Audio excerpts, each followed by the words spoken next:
a senseless murder, a generous plea deal, 4 trials, 1 prosecutor, and the worst family in Florida getting exactly what they deserve. All because one person heard a word she genuinely believed didn't even apply to her. No.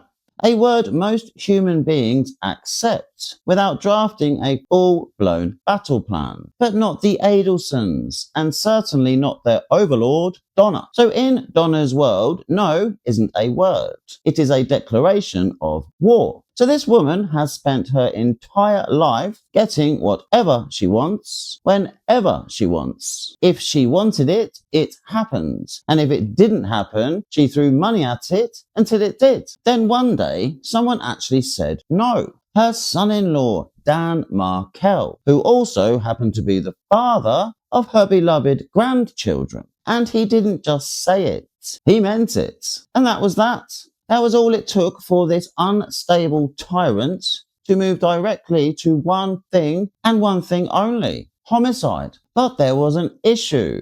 She didn't know any professional assassins, and they weren't about to do their own dirty work. So what did she do? She asked her son Charlie, of course, although God knows why. He was just a wannabe with a dental degree and the street IQ of a houseplant. However, he did have a new girlfriend, and she had a crazy ex, and he had a friend with a gun. And just like that, the whole thing was arranged. So she had just gone from being told no for the first time in her life to dragging her own son into a murder-for-hire plot, all because she couldn't handle the smallest words in the English language. So there you have it. Donna was told no, and because of it, a great man is dead, and the rest of them have racked up nearly 600 years of prison time between them. 4 lifetimes and enough spare years to start a new civilization. And with that said, take a seat, because boy, have I got a story for you today.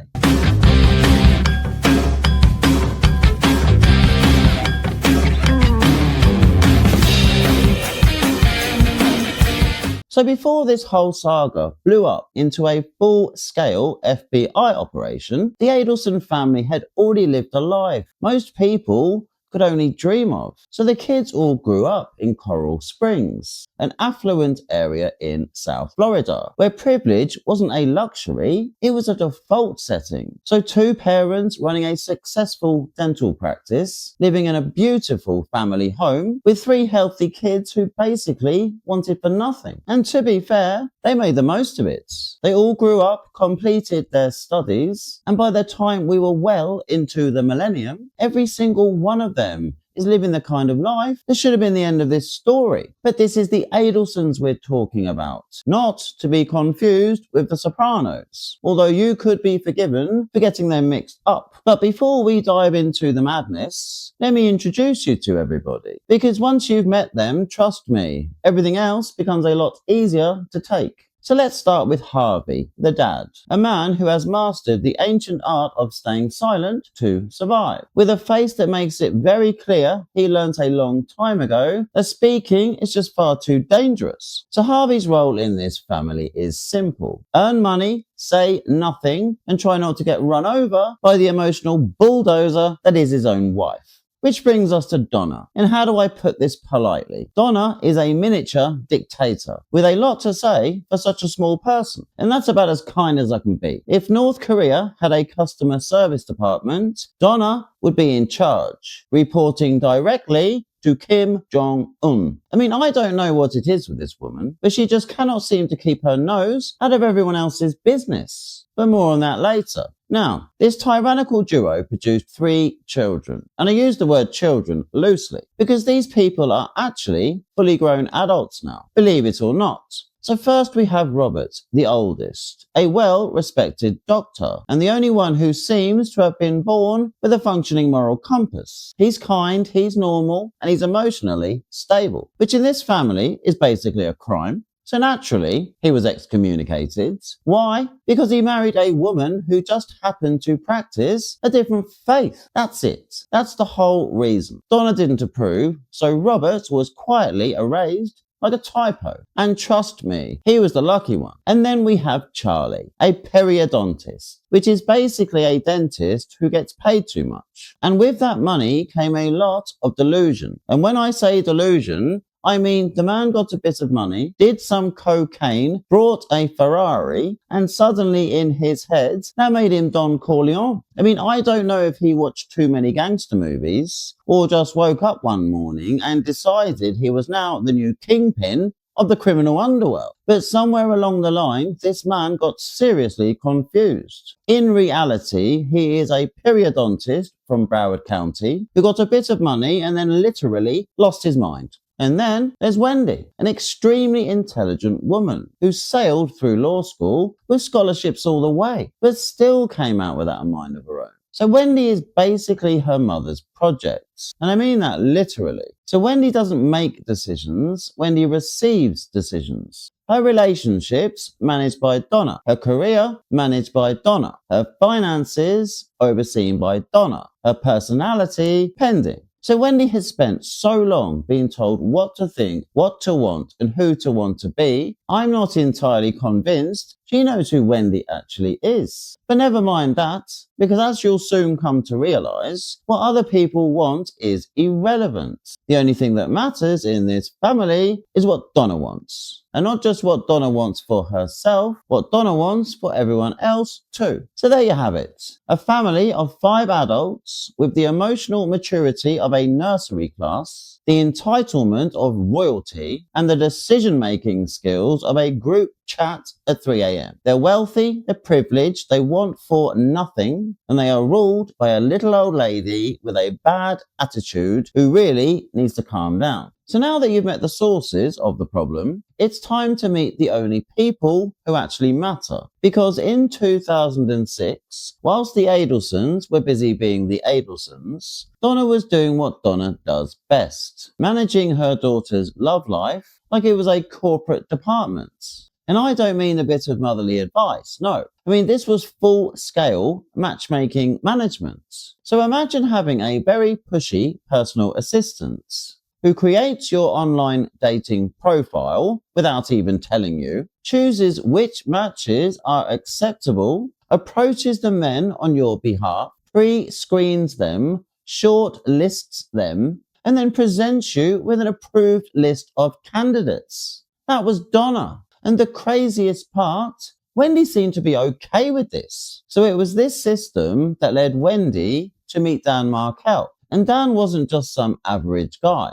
So to pass the Donna test, you had to be a certain caliber of human being. And a certain caliber Dan was. So he was a law professor at the Florida State University College of Law. And not just any professor. I mean, Dan was hot property in the academic world. Harvard at 17, Emmanuel College, Cambridge University, England, then back to FSU to teach. I mean, he was operating at a level most people never even get close to. So Wendy became a professor at FSU too. But let's be honest, she only got that job because Dan basically opened the door for her. I mean, this man had his sights set on becoming a law professor at Harvard or Yale. And the thing is, he would have made it easily. The only reason he never reached that level is because his in-laws decided to murder him before he got the chance. And it wasn't long before the two of them announced their wedding dates in the New York Times. So following the wedding, they moved to Tallahassee, North Florida, and went on to have 2 healthy boys, born in 2009 and 2010 respectively. So on paper, the setup looked perfect. A beautiful home in Benton Hills, 2 strong careers, 2 ambitious people. I mean, the world should have been their oyster. But underneath all of that, there was a problem. And it was a big one. So Wendy had spent her entire life being told she was smart, special, exceptional. But then she met Dan. And Dan wasn't just smart. He was international scholar with credentials from Harvard and Cambridge, kind of smart. He wasn't the smartest in his class. He was one of the smartest law professors in the world. And that knocked Wendy straight off the pedestal she'd been standing on her entire life. Because suddenly, she wasn't the center of attention anymore. Suddenly, she wasn't the impressive one. Suddenly, she wasn't the smartest person in the room, not even in her own marriage. And she couldn't handle it. So the resentment started, the complaining started, the moaning started. And the only people willing to listen were the same people who've always listened. Her family. Because let's be honest, nobody else cares. And instead of trying to fix it, Wendy did what Wendy always did. She ran to Donna. And together, they came up with a plan so petty, so cruel, and so unnecessary that it tells you everything you need to know about how these two operate.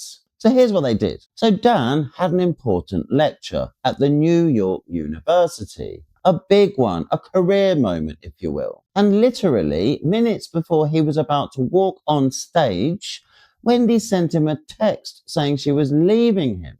No conversation, no warning, just a text right before he was about to speak. I mean, it was intentionally cruel. It was calculated. And between Wendy and Donna, they genuinely thought this was a good idea. So Dan then left New York almost immediately and rushed back to Tallahassee, only to find his house stripped, divorce papers on the mattress, furniture gone, kids' belongings gone, and the kids themselves gone too. It was unforgivable, it was manipulative, and it was a mistake. Because if they thought Dan was going to take this lying down, they couldn't be more wrong. So the divorce was then finalized in July 2013. But this wasn't the end.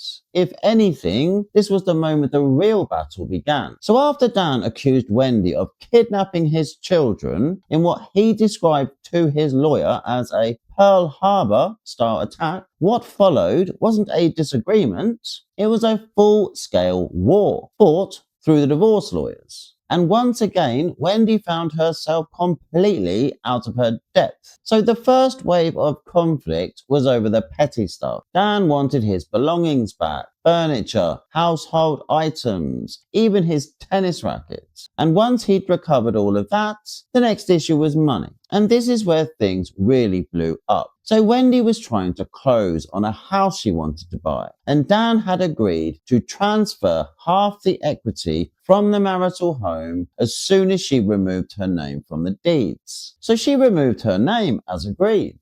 But then Dan refused to transfer the money. Why? Because he believed he didn't owe it. In Dan's view, Wendy hadn't disclosed everything she was required to during the divorce settlement. So he argued that her lawyer had withheld around $200,000 in investments on the financial affidavit, the document you must submit so the court can decide who owns what and how the assets should be divided. So to Dan, it wasn't a mistake. It was blatant fraud.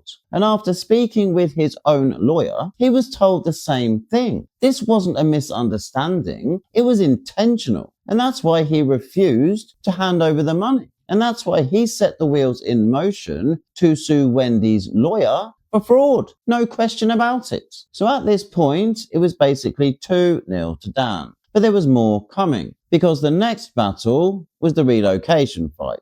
So Donna wanted Wendy and the boys living back in Coral Springs with her. But Dan wasn't having it. So he fought it. And of course he won. So the court denied the relocation. And not just denied it, they denied it with prejudice, which basically means this is final. Do not bring it up again. The kids are not being taken away from their father just so their evil grandmother can have them living down the streets. The whole thing was ridiculous. And at this point, it was becoming very clear. Donna had now taken full control. So now that Donna and Wendy had played by the rules and lost miserably, they decided the rules no longer applied. So most people, after a relocation request denial with prejudice, would accept it and move on, not Donna. As far as the Adelsons were concerned, they were going to get what they wanted because they always did. All they needed was a different strategy. So Donna's mission was simple. Make Dan so miserable He literally accepts defeat and lets Wendy relocate by concentrating on the most important thing to him, his kids, by undermining him as a father and making him feel like he had no control over how his children were being raised. So now it wasn't Dan versus Wendy anymore. It was Dan versus Donna, head to head. And Wendy, she was basically just riding shotgun. So the first phase of Donna's new plan was to mess with something sacred, the children's religion. I mean, this was huge. Dan was Jewish and he took his faith extremely seriously. He wanted to pass it down to the boys. And the Adelsons were Jewish too, which made what Donna did next even more outrageous. So the idea was simple and cruel. When the kids were with Dan, everything stayed normal. But when they were with Wendy, Donna wanted to create the appearance that their religious upbringing was being changed. Photos outside Christian schools, conversations about introducing them to Christian teachings, and even talk of getting both boys baptized. I mean, she even went as far as to looking into costs for that one. I mean, it was psychological warfare, using the children as weapons. And then came the part that actually tells us what this woman is prepared to do for that all-important win. I mean, she even floated the idea of dressing the boys in Hitler Youth-style uniforms and posting the photos online. I mean, Hitler Youth, a Jewish family. It was so deranged, so offensive, so completely detached from reality, it showed just how far gone she was. And running in parallel with Donna's unhinged religious war plan was another classic Adelson move, the money solution. So when all else fails, try to buy your way out of the problem. So they held a little family meeting and decided they'd all chip in and offer Dan $1 million to let Wendy relocate. So now we've got the change their religion idea, the outrageous uniform idea, and a 7-figure bribe, all being cooked up at the same time. But while all this scheming was happening, Donna slipped up, and she slipped up badly. So by now, we all know Donna hated Dan, but there are certain things you simply do not say in front of children. Donna didn't care. She said whatever she wanted, whenever she wanted, including telling the boys just how much she disliked their father, and even claiming that Dan was trying to take them away from her. And of course, the boys repeated that to their father as soon as they got home. So following that massive error, the Adelsons then received an email, followed by a motion via the lawyers, stating that Dan no longer approved of Donna having unsupervised contact with the children. So Donna didn't just hit the roof when she heard this. She practically left the planet. I mean, she was willing to pay $1 million just to get those kids living down the street. And now, not only were they still on the other side of the state, she wasn't even allowed to see them without a responsible adult present. I mean, you have to hand it to Dan. He makes dealing with Donna's antics look like child's play. And with all that in mind, never mind the bribe, never mind the games, Donna's mind had now moved directly to one thing and one thing only: homicide. And who better to talk to about something like that than her son Charlie? Not because he knew any professional hitmen, because he didn't. He just liked to act like he moved in that world. Well, of course he didn't, which is why he ended up doing the least gangster thing imaginable, asking his girlfriend if she knew anybody. I mean, please. So naturally, she said yes. I mean, I'm not sure if the word hitman was actually used. I mean, it may just have been, do you know a desperate drug addict with no morals and a gun? But regardless, the answer was the same. And that's when everything changed. So we'd now gone from civil courtroom motions to actively looking for people willing to kill Dan for money. Also, Donna could finally have her grandchildren living on the doorstep. Unbelievable. I mean, God, thinking about it, I still can't believe this is even a true story. And this girlfriend was called Katherine Magbanua. street name Katie, a mother of two who just happened to have an ex who lived on the wrong side of the law. Sigfredo Garcia, street name Tuto, broke, volatile and willing to do just about anything for money. And let's get something straight right now. This was no professional hitman. This wasn't some elite assassin. This was a low-level street criminal with a cocaine habit who needed cash. Simple. And honestly, I'm not even sure Charlie realized just how amateur these people were. But let's be honest, he had no choice. They did, however, bring in someone who at least half understood the world they were stepping into. Luis Rivera, street name Tato, Sigfredo Garcia's childhood friend, a gang member who apparently ran the North Miami Latin Kings back then. Now, let's lay out the chain of stupidity clearly. So Donna wants a professional hitman. Charlie doesn't know one, but he doesn't want to admit it. So he asks his girlfriend.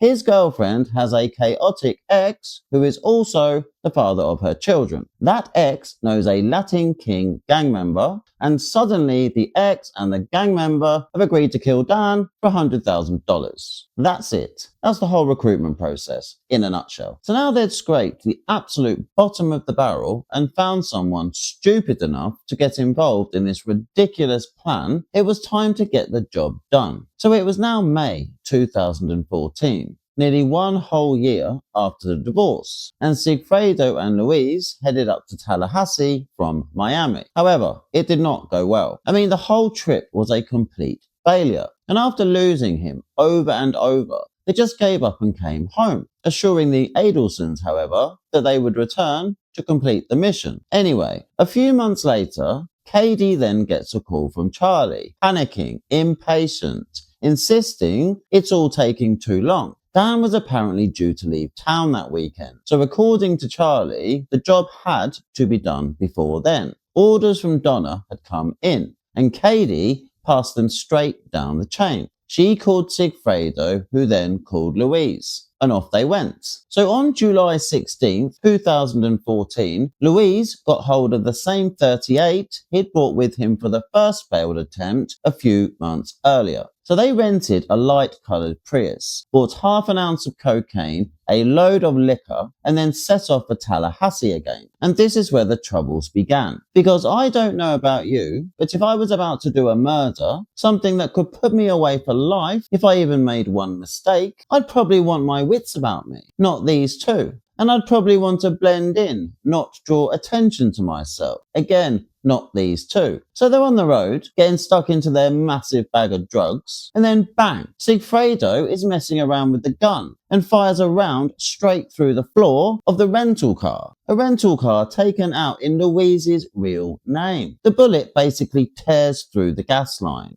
making the car completely unusable. So now they have to get it repaired, leaving a lovely paper trail for the police to find later. Mistake number one. So they eventually make it to Tallahassee, far later than planned, check into a cheap motel and begin the same routine as last time. 24 hours later, they are still in Tallahassee, and the only thing they'd managed to accomplish, apart from losing Dan over and over again, was getting a speeding ticket. Another record of them being in Tallahassee. Mistake number two. And because this whole operation wasn't stupid enough already, Louise decides it would be a great idea to take a picture of an owl and post it on Instagram with his location visible for the world to see. Katie then sees it, goes mental, tells him he's an idiot, and orders him to take it down immediately. Nobody was supposed to know they were in Tallahassee. Mistake number three. Now, the sun then comes up on July the 18th, day 3, and first thing in the morning, they head straight to Dan's house, where they sit and wait for him to leave with the boys. So as soon as Dan pulls out of the drive, they follow him. They watch him drop the kids off at play school, then trail him straight to the gym. Dan then spends an hour inside working out, while Cheech and Chong sit in the car park patiently waiting. So when Dan finishes, he heads straight back home to Trescott Drive, with the Prius following directly behind. Dan then pulls straight into his garage, with Louise then pulling in directly behind. So now you have Dan's car in the garage, and the Prius almost bumper to bumper sitting just outside. So Sigfredo then gets out of the passenger seat, walks up to the driver's side window and fires 2 shots to the head through the glass. Sigfredo then jumps back in the car, Louise hits the gas, and they hot-tail it back to Miami, stopping to get their photos taken at some hole-in-the-wall drive-through on the way. Because of course they did. Mistake number 4. But even that wasn't the end of it. They still weren't finished making a mess of things. So instead of returning the rental car on time, like any normal human being, not wanting to draw even more attention to themselves, Sigfredo decides he'll use it one last time to go out for the evening. But then he gets wasted and forgets where he parked it. So the next morning, Louise had to spend half the day wandering around Miami trying to find the car. Eventually, they located it, drove it back and handed it in, after covering the bullet hole in the floor with whatever they could find, hoping nobody would notice. Mistake number 5. And that was that. The job was done. And so would they be soon. I mean, you would think that paying $100,000 would get you a better service than this, but apparently not. So while Sigfredo and Louise thought they'd just pulled off a clean, cold-blooded murder in broad daylight, they had no idea they'd already been seen. So right after hearing the gunshots, Dan's next-door neighbour looked out of his window and spotted the Prius reversing out of Dan's driveway and speeding off. So the neighbour then walked over to check on Dan. But when he reached the garage, he heard the car engine still running. Assuming that Dan was about to leave, he didn't think much of it and just went back inside. But after watching the driveway for a while and realising Dan's car still hadn't left, he went back over to check again. This time, he stepped into the garage and found Dan still alive, but in a terrible state, which prompted him to immediately call 911. 911, what's your emergency? It's right next door to my house, which is 2122 Trescott Drive. Okay, tell me exactly what happened. We heard a loud bang and the car pulled away from next door. I came over and looked in, the garage door was up, and I thought the gentleman was backing out, and I went back to my house, but he never backed out, and I came back over, and his driver's side window was shattered, and he's spattered, he can't answer. He's inside. I don't know if somebody tried to shoot him, or if he shot himself, or what, I don't know. He's still alive. He's moving. Okay, what's going on with him? I don't know. The driver's side window is all bashed in. He's inside. The car is running, and he's got blood all over his head. He's not responding to me. So after waiting over 20 minutes for emergency services to finally show up, Dan was rushed to hospital. The whole area was taped off, and CSI were called in to process the scene. Meanwhile, Wendy had already received confirmation from Charlie that the job had been done. She'd been sitting at home, you see, with the TV repairman Donna had arranged in advance, with a view to using his visit as an alibi later. But after he left, she just couldn't help herself. Instead of staying put and acting normal like she was supposed to, she actually takes a drive to the scene to observe the carnage herself. Upon arrival, she is immediately spotted by a patrol officer, which then prompts her to turn her car around right in front of him and drive off the way she came. She had just been confronted with a police car and crime scene tape blocking the road on the street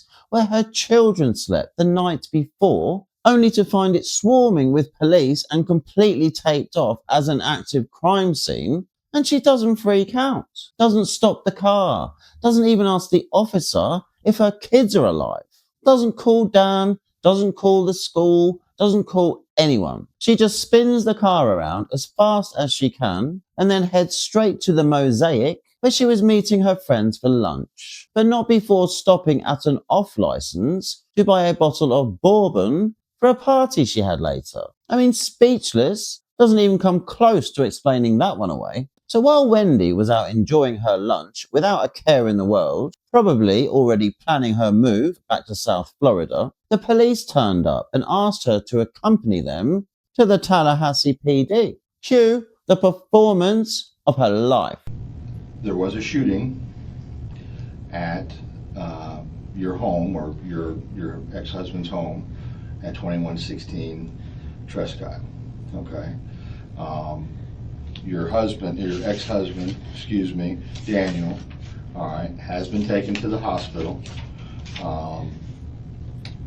He's not going to survive. Oh my God. Okay. Here before I discuss this. Oh my God.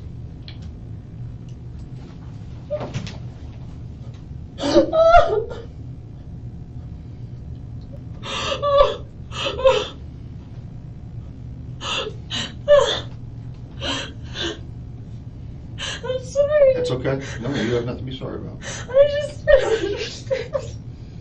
How could this really happen?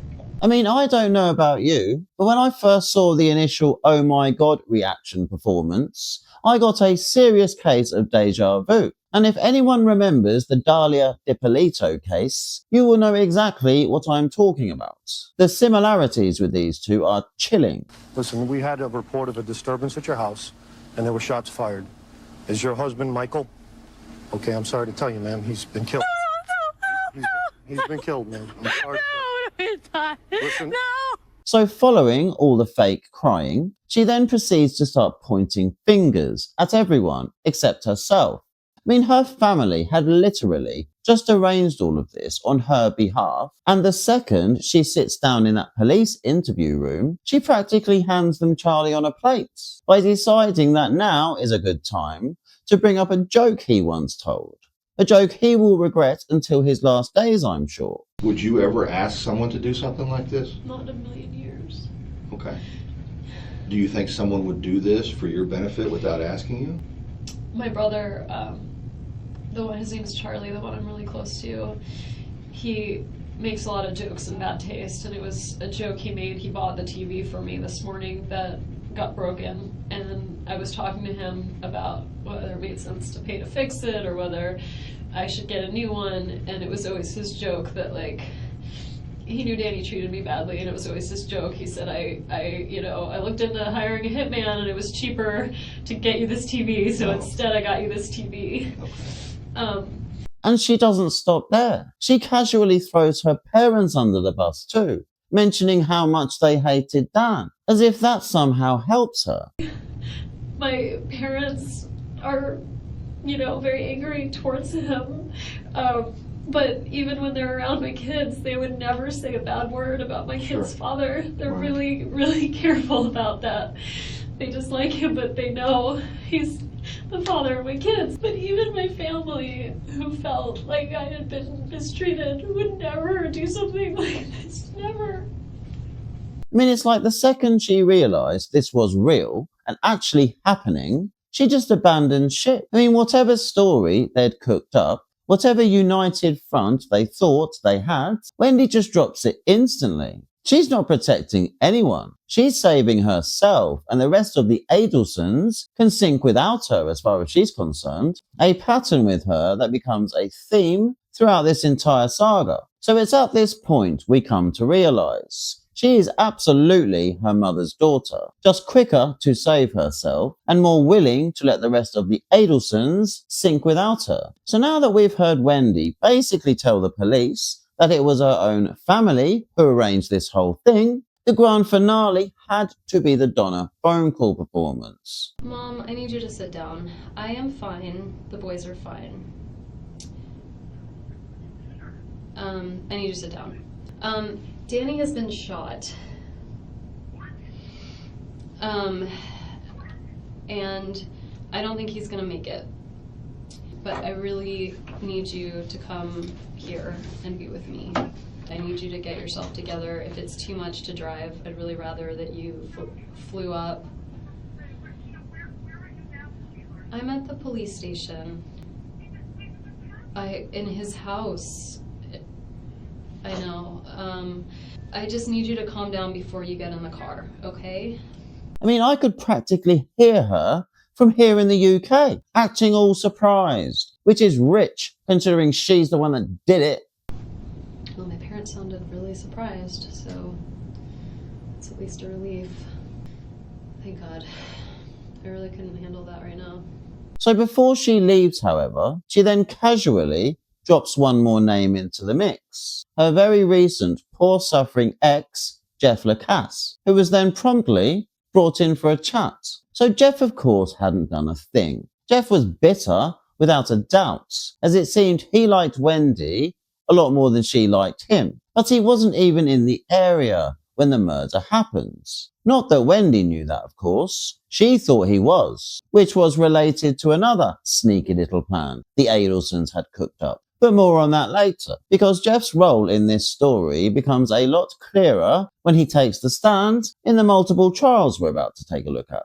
And following the sad news that Dan unfortunately did not make it after 14 hours of fighting for his life, it was now officially going to be a first-degree murder trial. 4 of them, in fact. So whilst all that was happening, Donna and Charlie were busy arranging payment for the assassination. So Charlie calls Katie to tell her the money is ready for collection. And just before she arrives, Donna drops the cash off. And this is where the madness really starts. So Donna, believe it or not, had actually put the money through the washing machine, thinking that would somehow protect them. So the cash is already damp. And then Charlie makes it even worse. He staples the money together, his trademark thing he always does with cash. Neat little $1,000 stacks, all stapled in the exact way only Charlie does it. So even though Donna washed it, even though there was no DNA on it, the money might as well have had Charlie's name printed across every single note.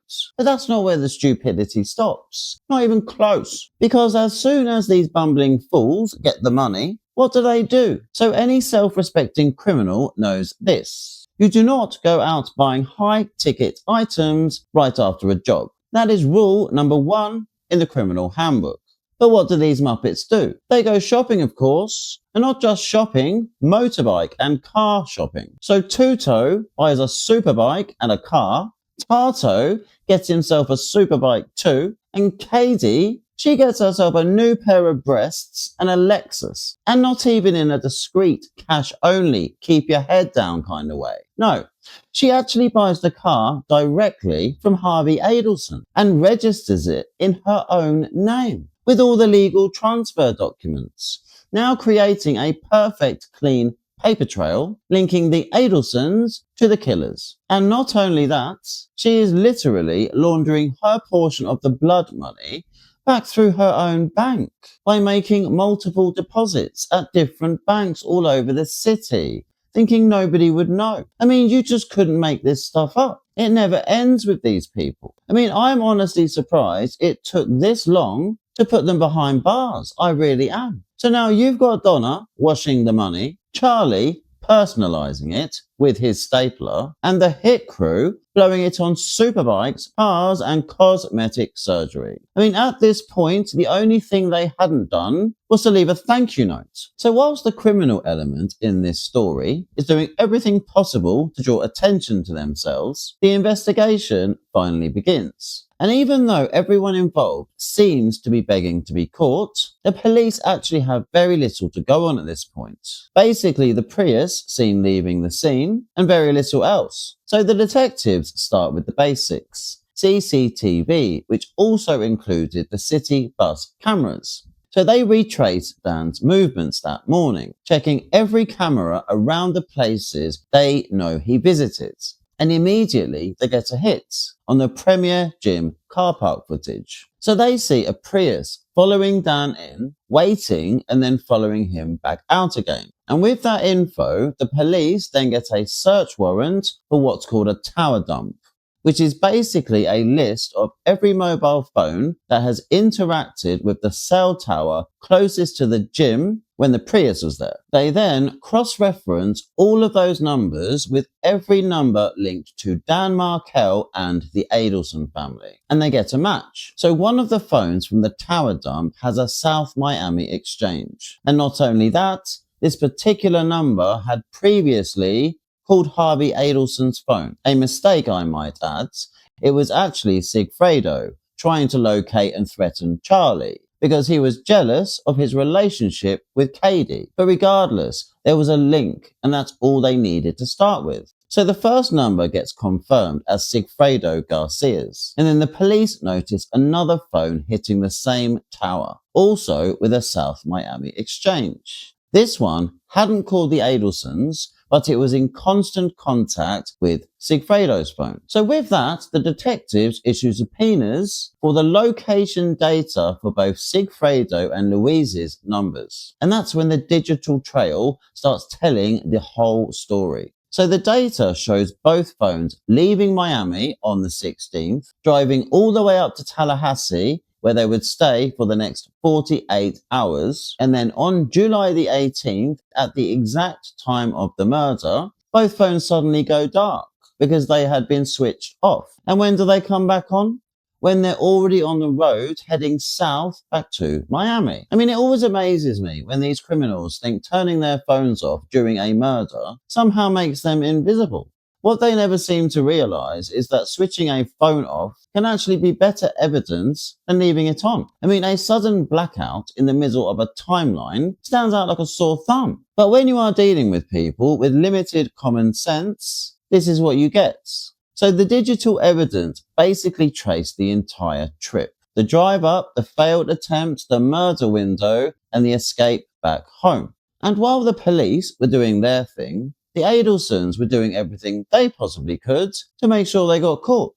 So within a week or so of the murder, Charlie and Katie had actually broken up and weren't even together anymore. She was back to the whole on and off thing with Sigfredo, you see. But that didn't stop Charlie from sending her financial help at every opportunity. I mean, as their relationship was now over, there was no real reason for Charlie to even be in contact with Katie, let alone anything else. But there was still constant communication, with financial help flowing from Charlie to Katie for almost 2 years after the murder. I mean, holidays, car repairs, random cash. I mean, he wasn't being asked, he was offering. If you looked at the texts, you'd think they were still in a relationship. It was just weird. And to cement the stupidity even further, they decided to put Katie on the payroll at the Adelson dental practice, despite the fact she never worked there a single day in her life. And not only that, Donna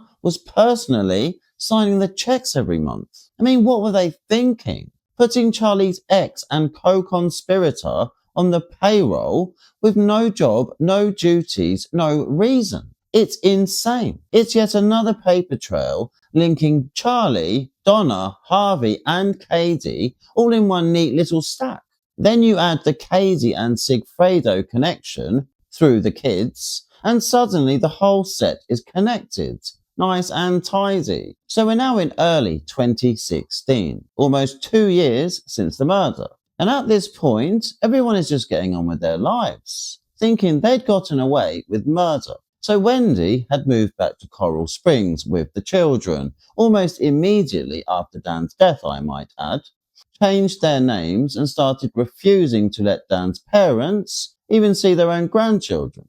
So at this point, it was like Dan never even existed. Meanwhile, everyone else in this little conspiracy is out there living their best life. But fear not, because that was all about to end. So by now, detectives knew Sigfredo and Louise were the shooters. They knew the Adelsons were involved. What they didn't know was exactly who the key players were. So they brought in the FBI to speed things up. So the FBI has capabilities normal police don't. Surveillance tools, undercover resources, specialist teams, and they needed all of it.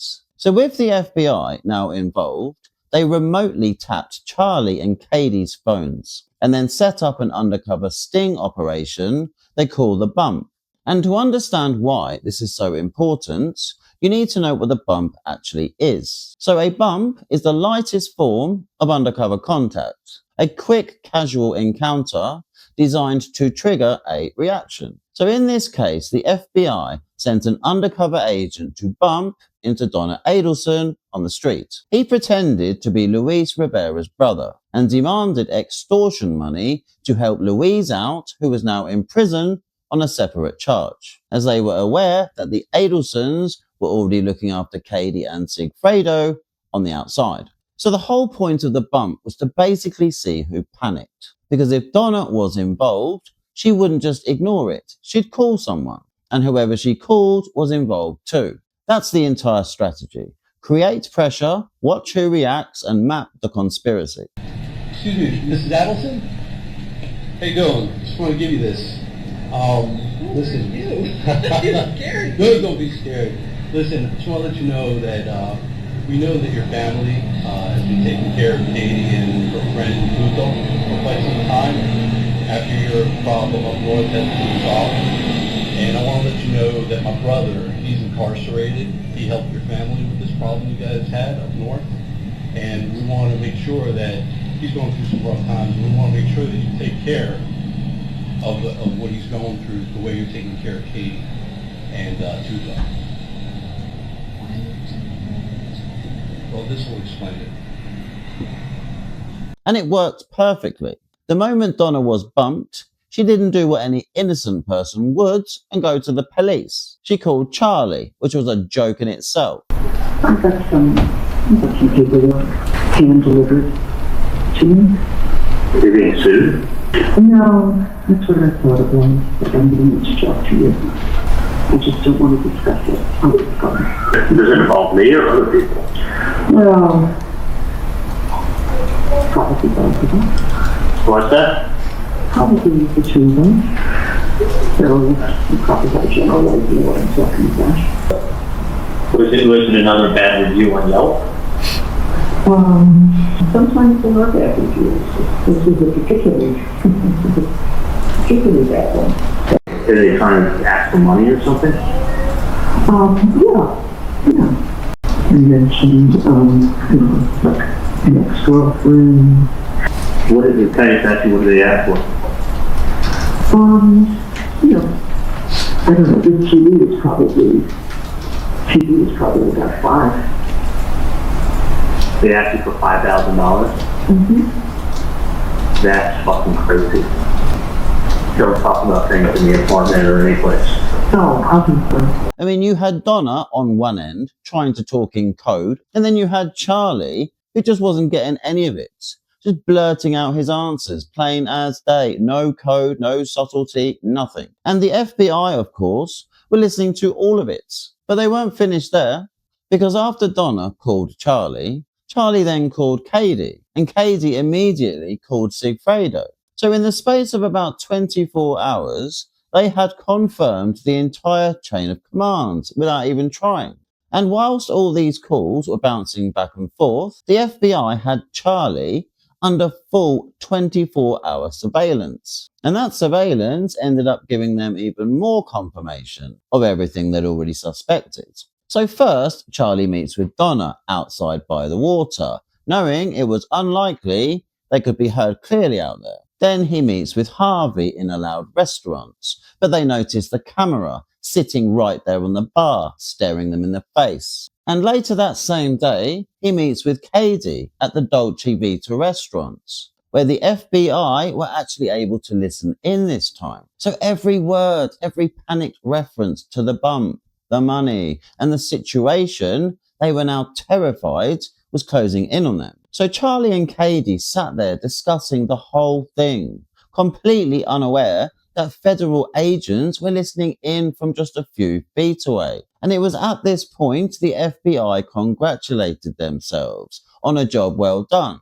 and following that moved in to make the first round of arrests. So Sigfredo was then immediately hunted down and taken into custody. But as we know by this point, they didn't need to search for Luis. Why? Because he was already in prison on a separate RICO case, serving a 12-year sentence for racketeering. And the moment his name came up, the state, the police, and Luis's attorney all started talking deals. So he wanted 15 years, you see, running concurrent with his federal sentence, which would have meant he'd only serve about 3 years on top for the murder. So the state basically laughed in his face and countered with 25 years concurrent, meaning he'd served 13 extra years. So after more back and forth, they finally settled on 19 years for the murder, but running concurrent with the 12 years he was already serving. So in reality, that meant he'd only serve about 7 years on top for the murder. And he took it. I mean, of course he did. It was the deal of the century. And why so generous? Because the state wanted to take the Adelsons down.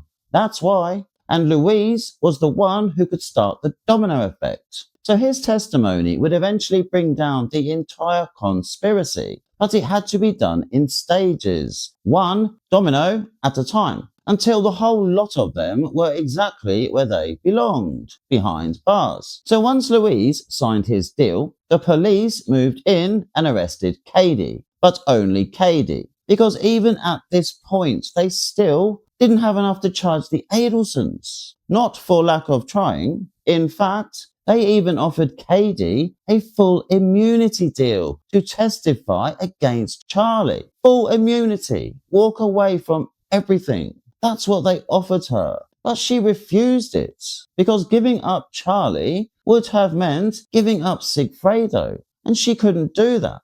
He was the father of her children. So in her mind, it wasn't an option. But anyone actually putting the children first would see it instantly. One parent free is better than both locked up. I mean, it wasn't a choice. It was a mother's duty, plain and simple. But she still chose to take her chances. And once she turned that down, the state made their move. If she wasn't going to flip, then they'd try her and Sigfredo together. A joint trial. 2 defendants, 1 conspiracy, 1 courtroom, with their star witness being their co-defendant and long-time friend, Louise. So before we move into the courtroom to finally start getting some justice for Dan, we need to talk about the woman leading the charge, Assistant State Attorney Georgia Kappelman, who would turn out to be the Adelsons' worst nightmare. And let me tell you, this lady is fierce, relentless, absolutely locked in on one mission, taking the Adelsons down.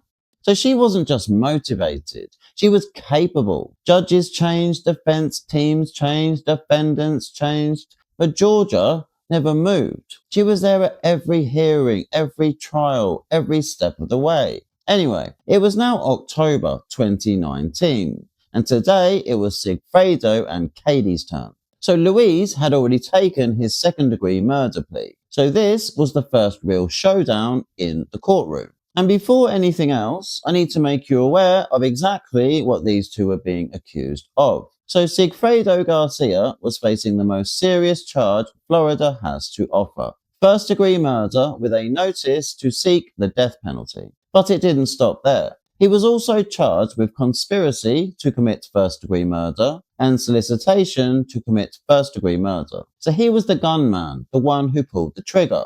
So the law came down on him the hardest. So Katherine, Katie Magbanua, wasn't facing the death penalty, but the charges themselves were identical. First-degree murder, conspiracy to commit first-degree murder, and solicitation to commit first-degree murder. So the difference was in the role. She wasn't the shooter, she was the link. The bridge between the killers and the Adelson family. The person who made the whole thing possible. And as is protocol, Miss Kappelman then steps up to explain to the jury exactly what they did for a quick payday. The evidence in this case will show that at 11 a.m. on July 18th, 2014, Jim Geiger is with his wife and grandchildren at his home on Trescott Drive when he hears a noise that sounds like a gunshot. He goes to a large bay window at the front of his residence and looks outside toward his neighbor's house. And he observes what appears to be a light-colored Prius or Prius-type vehicle back quickly out of his neighbor's driveway and take off toward Benton. Benton Road. Concerned, Mr. Geiger walks out his front door and walks in the direction of his neighbor's residence. His neighbor is Dan Markel. Seeing that Mr. Markel's vehicle is running in the garage, he's thinking, well, maybe Mr. Markel's about to back out. So he kind of goes back to his house, but he kind of keeps an eye on the driveway. When Mr. Markel does not back out after a couple moments, Mr. Geiger goes over to do some further investigation. And that is when he sees a terrible sight. His neighbor, Dan Markel, behind the wheel with a terrible wound to his head. He's alive, he's moving, he's still groaning, but he's not able to talk, he's not responsive, and he's obviously in distress. Mr. Geiger, seeing this, runs home for his phone and calls 911. An inquiry into Dan Markel's movements that morning revealed that he dropped his 2 young sons off at daycare at about 8:50 a.m., then went to work out at Premier Gym, and then was killed shortly upon his return home from the gym. A light-colored Prius, which appears to follow Dan Markel into the gym parking lot at 9:11 a.m. on the morning of his death, and then the Prius follows Mr. Markel out of the parking lot at about 10:38 a.m. While they're doing that, they're simultaneously trying to learn more about Dan Markel's life, who is close to him, who might have a motive to want him dead. Law enforcement meets with Markel's ex-wife, Wendy Adelson, whereby they learn that she has been embroiled in a very contentious divorce and continued litigation with Mr. Markel. She'll tell you that Charlie, quote, looked into hiring a hitman, but decided buying her a TV as a divorce present would be cheaper. And now hitmen have murdered Dan Markel. Meanwhile, law enforcement is still putting together more information about the Prius and the killers. They have gotten a search warrant for all the phone numbers that interacted with the cell tower, consistent with people being in the area of Premier Gym at the time that we know they were there. And they cross-referenced all of that data with Mr. Markel and his in-laws. So basically, have any of the phone numbers that appear on that tower around the time that we know the suspects were at the gym been in contact recently with Dan Markel or with his in-laws or with his ex-wife? And combing through all this data and putting it all together was a very tedious task, but they did find one number with a South Florida exchange contacted Harvey Adelson, so the father-in-law of the deceased, husband of Donna Adelson. And that number belonged to Sigfredo Garcia, the defendant in this case. And an examination of Garcia's call logs showed a frequent contact with another number, no connection with the Adelsons that we found, but a frequent caller of Sigfredo Garcia is Luis Rivera. That phone number was also present at Premier at the time that our suspect vehicle was there. So in an effort to ferret out who are all of the members of this conspiracy and to prove how information flowed, how was the conspiracy structured, we, on April 19th, 2016, so almost 2 years after the murder, law enforcement conducts an undercover operation. This undercover officer handed Donna Adelson a piece of paper, and on the paper is a story about the death of Dan Markel. It includes a photograph of Dan Markel, and written on the page is a phone number and the amount $5,000. That phone number, the undercover agent's phone number that's written on that piece of paper that's handed to Donna Adelson, you're going to see that it travels from Donna to Charlie to Katie and then to Sigfredo. At the conclusion of the evidence, I will ask you to return a verdict of guilty as charged for both defendants. Thank you. So now that Georgia had laid out the truth, it was time for the defense to start spinning their version. So stepping up first was Tara Kawas, one of Katie's Miami-based defense attorneys. So she and her co-counsel, Christopher DeCoste, are a well-known defense partnership who take on high-stakes, high-profile cases, and they fight them like their lives depend on it. So Tara made an impression straight away, with the whole theory being simple. Katie's only crime was having terrible taste in men, and boy was it bad. And according to Tara, Katie was nothing more than a scapegoat, collateral damage in the state's mission to take down the Adelsons. I mean, of course, she left out the small detail that Katie was the one person who connected both sides of this conspiracy, but never mind that massive issue, eh? The prosecution's relentless obsession with arresting the Adelson family has led to this day, this moment, in this courtroom, where an innocent person is being accused of a crime that she did not commit. But one thing is 100% certain, members of the jury. At the end of this case, when you are presented with all of the evidence, you will see for yourselves that she is completely innocent. So let's talk about Katherine Magbanua. She's one of the strongest women I have come to know.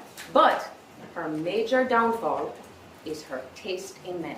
And at the end of this case, you are going to see that the only thing she is guilty of is having horrible taste in men. Katherine and Sigfredo were constantly breaking up and getting back together.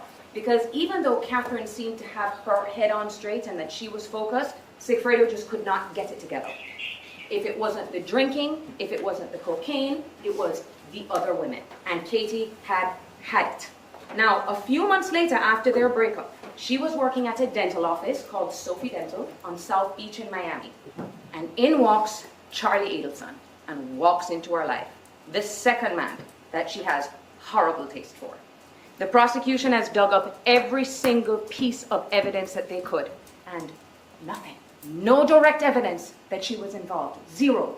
She had absolutely nothing to do with this. She did not know. She was innocent. Find her not guilty. Thank you. And then it was Sigfredo's turn. So he'd also managed to get himself a private defense attorney, Sam Zenganea, another expensive criminal defense lawyer. And while nobody ever confirmed where the money came from, let's just say you don't need to be a genius to work that one out, Charlie. And Sam's theory was this, that Charlie Adelson supposedly went straight to Louise, bypassing both Sigfredo and Katie entirely. A long shot, but honestly, it was all they had. And not only that, Luis Rivera was willing to throw Sigfredo under the bus because he's just been handed the deal of the century. So according to the defense, Luis wasn't a witness, he was a storyteller trying to save himself. 7 years. 7 years in Florida State Prison. That's what Luis Rivera got in exchange for his participation in a first-degree murder case. And who gave him a 7-year deal offer? The prosecution. So you have to think and you have to ask yourself, what did the prosecution get in return? For the deal of the century, he gave up Sigfredo Garcia. And why does that matter? Because as it's clear from the government's opening statement, their focus in this case is on the Adelsons. That's who their real targets are. And so what do? They go after the low-hanging fruit. They go to Luis Rivera, who was charged with first-degree murder and subject to the death penalty, and they tell him, we're going to cut you a deal where you only have to serve 7 more years. And it's our position that he has a relationship with Charlie Adelson. It's our position that he was the drug supplier for Charlie Adelson. And Charlie Adelson made a decision to instill and to solicit this murder for hire from Luis Rivera. And remember, the only person that can put my client in that car, only person that puts the gun in my client's purported hand, it's Luis Rivera. So that was that. That was the story they were both selling. So now that everyone had presented their theories, it was time to hear from the state's star witness, Luis Rivera himself. And for a Latin King gang member, a firm known for keeping quiet, he certainly had a lot to say. But honestly, I don't blame him. Even on top of his 19 years, he still had 3 other outstanding charges hanging over his head. A probation violation, possession of a firearm by a convicted felon, and possession of cocaine with intent to supply. So either way, this guy was going to be locked up for a long time. Cooperation was the only card he had left, and he played it. Right. And what did Mr. Garcia say when he approached you about coming to Tallahassee? He said we're going to have to kill the man. Said you were going to have to kill the man? Yeah. And what was the second part of what you said? For some kids. For some kids. Did he have any information about who it was you were coming to Tallahassee to kill? Yeah. What information did he have? He had a piece of paper. Did you see the piece of paper? Did you see what was on it? Yes, ma'am. What was on it? Picture of the guy on Slam. Dan Markel? Dan Markel. Why didn't the murder get done on the first trip? Is it because... We lost him. Okay. Yes, y'all went back to Miami, correct? After Yes, the failed first trip. And did y'all return to Tallahassee on July 16th, 2014? Yes, ma'am. And how did you get to Tallahassee that time? We rented a car. Who rented the car? I did. Did you learn anything about Mr. Markel planning to leave town? Yes. Tell us about that. We had to get the job done because he was supposed to leave that Friday morning. How did you know that? Garcia told me. And how did he know that? Katie told him. Did you post a picture on Instagram while y'all were in Tallahassee on that second trip? Yes, ma'am. Could you tell the jury about that? There was a picture of an owl. All right, what happened after you posted this picture of an owl on Instagram? Garcia came and told me, hey, you need to take that shit down. And who told him that? I believe Katie. All right, and was there an issue with your car as well? Yes, ma'am. Could you tell the jury about the issue with the car? There was an issue in the car that I was driving, and Garcia pulled a gun out and shot a hole right through the car. I assume that was an accidental shooting of the car? Yeah, it was an accident. Where did this occur? Were y'all in the parking lot or somewhere else? I was driving. All right, did it disable the vehicle? Of course. All right, I want to talk about what happened on July 18th, 2014. Where did y'all go when you left the hotel? To Markel's house. We posted up and waited for him to come around. So once I seen him, we followed him. Where did you follow him? All the way to the daycare. All right. And did you see him drop his children off at the daycare? Yes, ma'am. And did you continue to follow him? Yes, ma'am. Where did you follow him from the daycare? To the gym. What happened once Mr. Markel came out of the gym? We followed him all the way back to his house. And what was Mr. Markel doing when you pulled up behind him? He was on the phone. All right, still seated in the driver's seat of his vehicle? Yes, ma'am. And what happened once you pulled into his driveway? As soon as I pulled in, Garcia jumped off. He jumped out the car and went around. Not around, but in front of the car. Mm-hmm. Right behind his car and in front of the car I was driving. Went to the driver's side and shot him. He shot Mr. Markel? Yes, ma'am. How many times? Twice. Did you actually see Mr. Garcia shoot Mr. Markel? Of course. What did y'all do once Mr. Garcia shot Mr. Markel? Got in the car and left. And who was driving? Me. All right. Did y'all get on the interstate and head back to Miami? Yes, ma'am. He like, hey, the shit is done. She goes, I already know it's done. All right. And when she said, I already know it's done, was that something that you heard or that Garcia told you? I heard. All right. And then what? And then we asked for the money, like, where the money at? So you'll get it tomorrow. All right. And did you know where she was going to get the money from? If I knew, not really, but we know the lady, Wendy, was paying it. All right. So she was going to get the money and you were going to get it tomorrow. Yes, ma'am. And did you get the money the next day? Yes, ma'am. How much money was it total? $100,000. $100,000? Yes, ma'am. All right. And tell us about the money. How was it packaged? It was in a brown bag. All right. And what about inside the brown paper bag? It was like a little clear plastic, a plastic bag inside of it as well. All right. And what was inside the clear plastic bag? Money, all hundreds. All hundreds? Yes, ma'am. And did you count the money? No. How do you know how much was there? Because I trust them. You said it was all hundreds. Were they separated at all into stacks? They were stapled. Stapled? $1,000 staple, each one of them. So stacks of hundreds stapled together with like a stapler? Yeah, with a stapler. Not all of them together, but $1,000 each was stapled. What happened to the Prius? Well, we turned it back. Who turned it back in? I turned it back in. And was it turned in on time? No. Tell us about that. Well, Garcia used it at night. We went out. He took the Prius, parked it somewhere around the house. He said he lost it. He said he didn't know where he put it at. So I had to go over there and look for it. Found it like a block and a half away from where he lived at in Miami Beach. And to be fair to him, it worked. Well, half worked. I mean, after all the testimony had been heard, the jury went out to deliberate. And when they came back, the verdict surprised a few people. So they were solid on Sigfredo straight away. No hesitation there. But they couldn't all agree on Katie. The jury has reached a verdict on one defendant, all counts, and has hung on the second defendant on all counts. Reports afterwards said it was basically one juror holding out while the other 11 were ready to convict. But that's all they needed to declare a hung jury. So that was that. So the result was this. Sigfredo was found guilty of first-degree murder and conspiracy to commit first-degree murder, but not guilty on count 3, the solicitation charge, which wasn't really surprising. State of Florida versus Sigfredo Garcia. We, the jury, find as follows. As to count 1, the defendant is guilty of first-degree murder. We, the jury, find as follows as to count 2, the defendant is guilty of conspiracy to commit first-degree murder. We, the jury, find as follows as to count 3, the defendant is not guilty.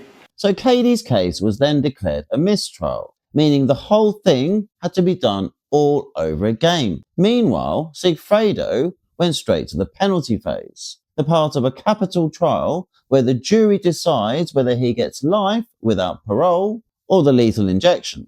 So the penalty phase is basically a whole separate mini-trial. The state puts on aggravating factors, the reasons they think the crime is serious enough to justify death, and the defense puts on mitigation, which is anything they can use to argue he should be spared. Because that's all it takes. One juror saying no to death, and the sentence automatically becomes life without parole. It's slower, heavier, and way more emotional than the guilt phase. Because this time, the jury aren't deciding what he did, they're deciding whether he lives or dies. And after very little thought at all, they decided to spare his life, which then prompted the judge to read his full and final sentence, which would turn out to be life without parole plus 30 years consecutive for count 2, the conspiracy charge.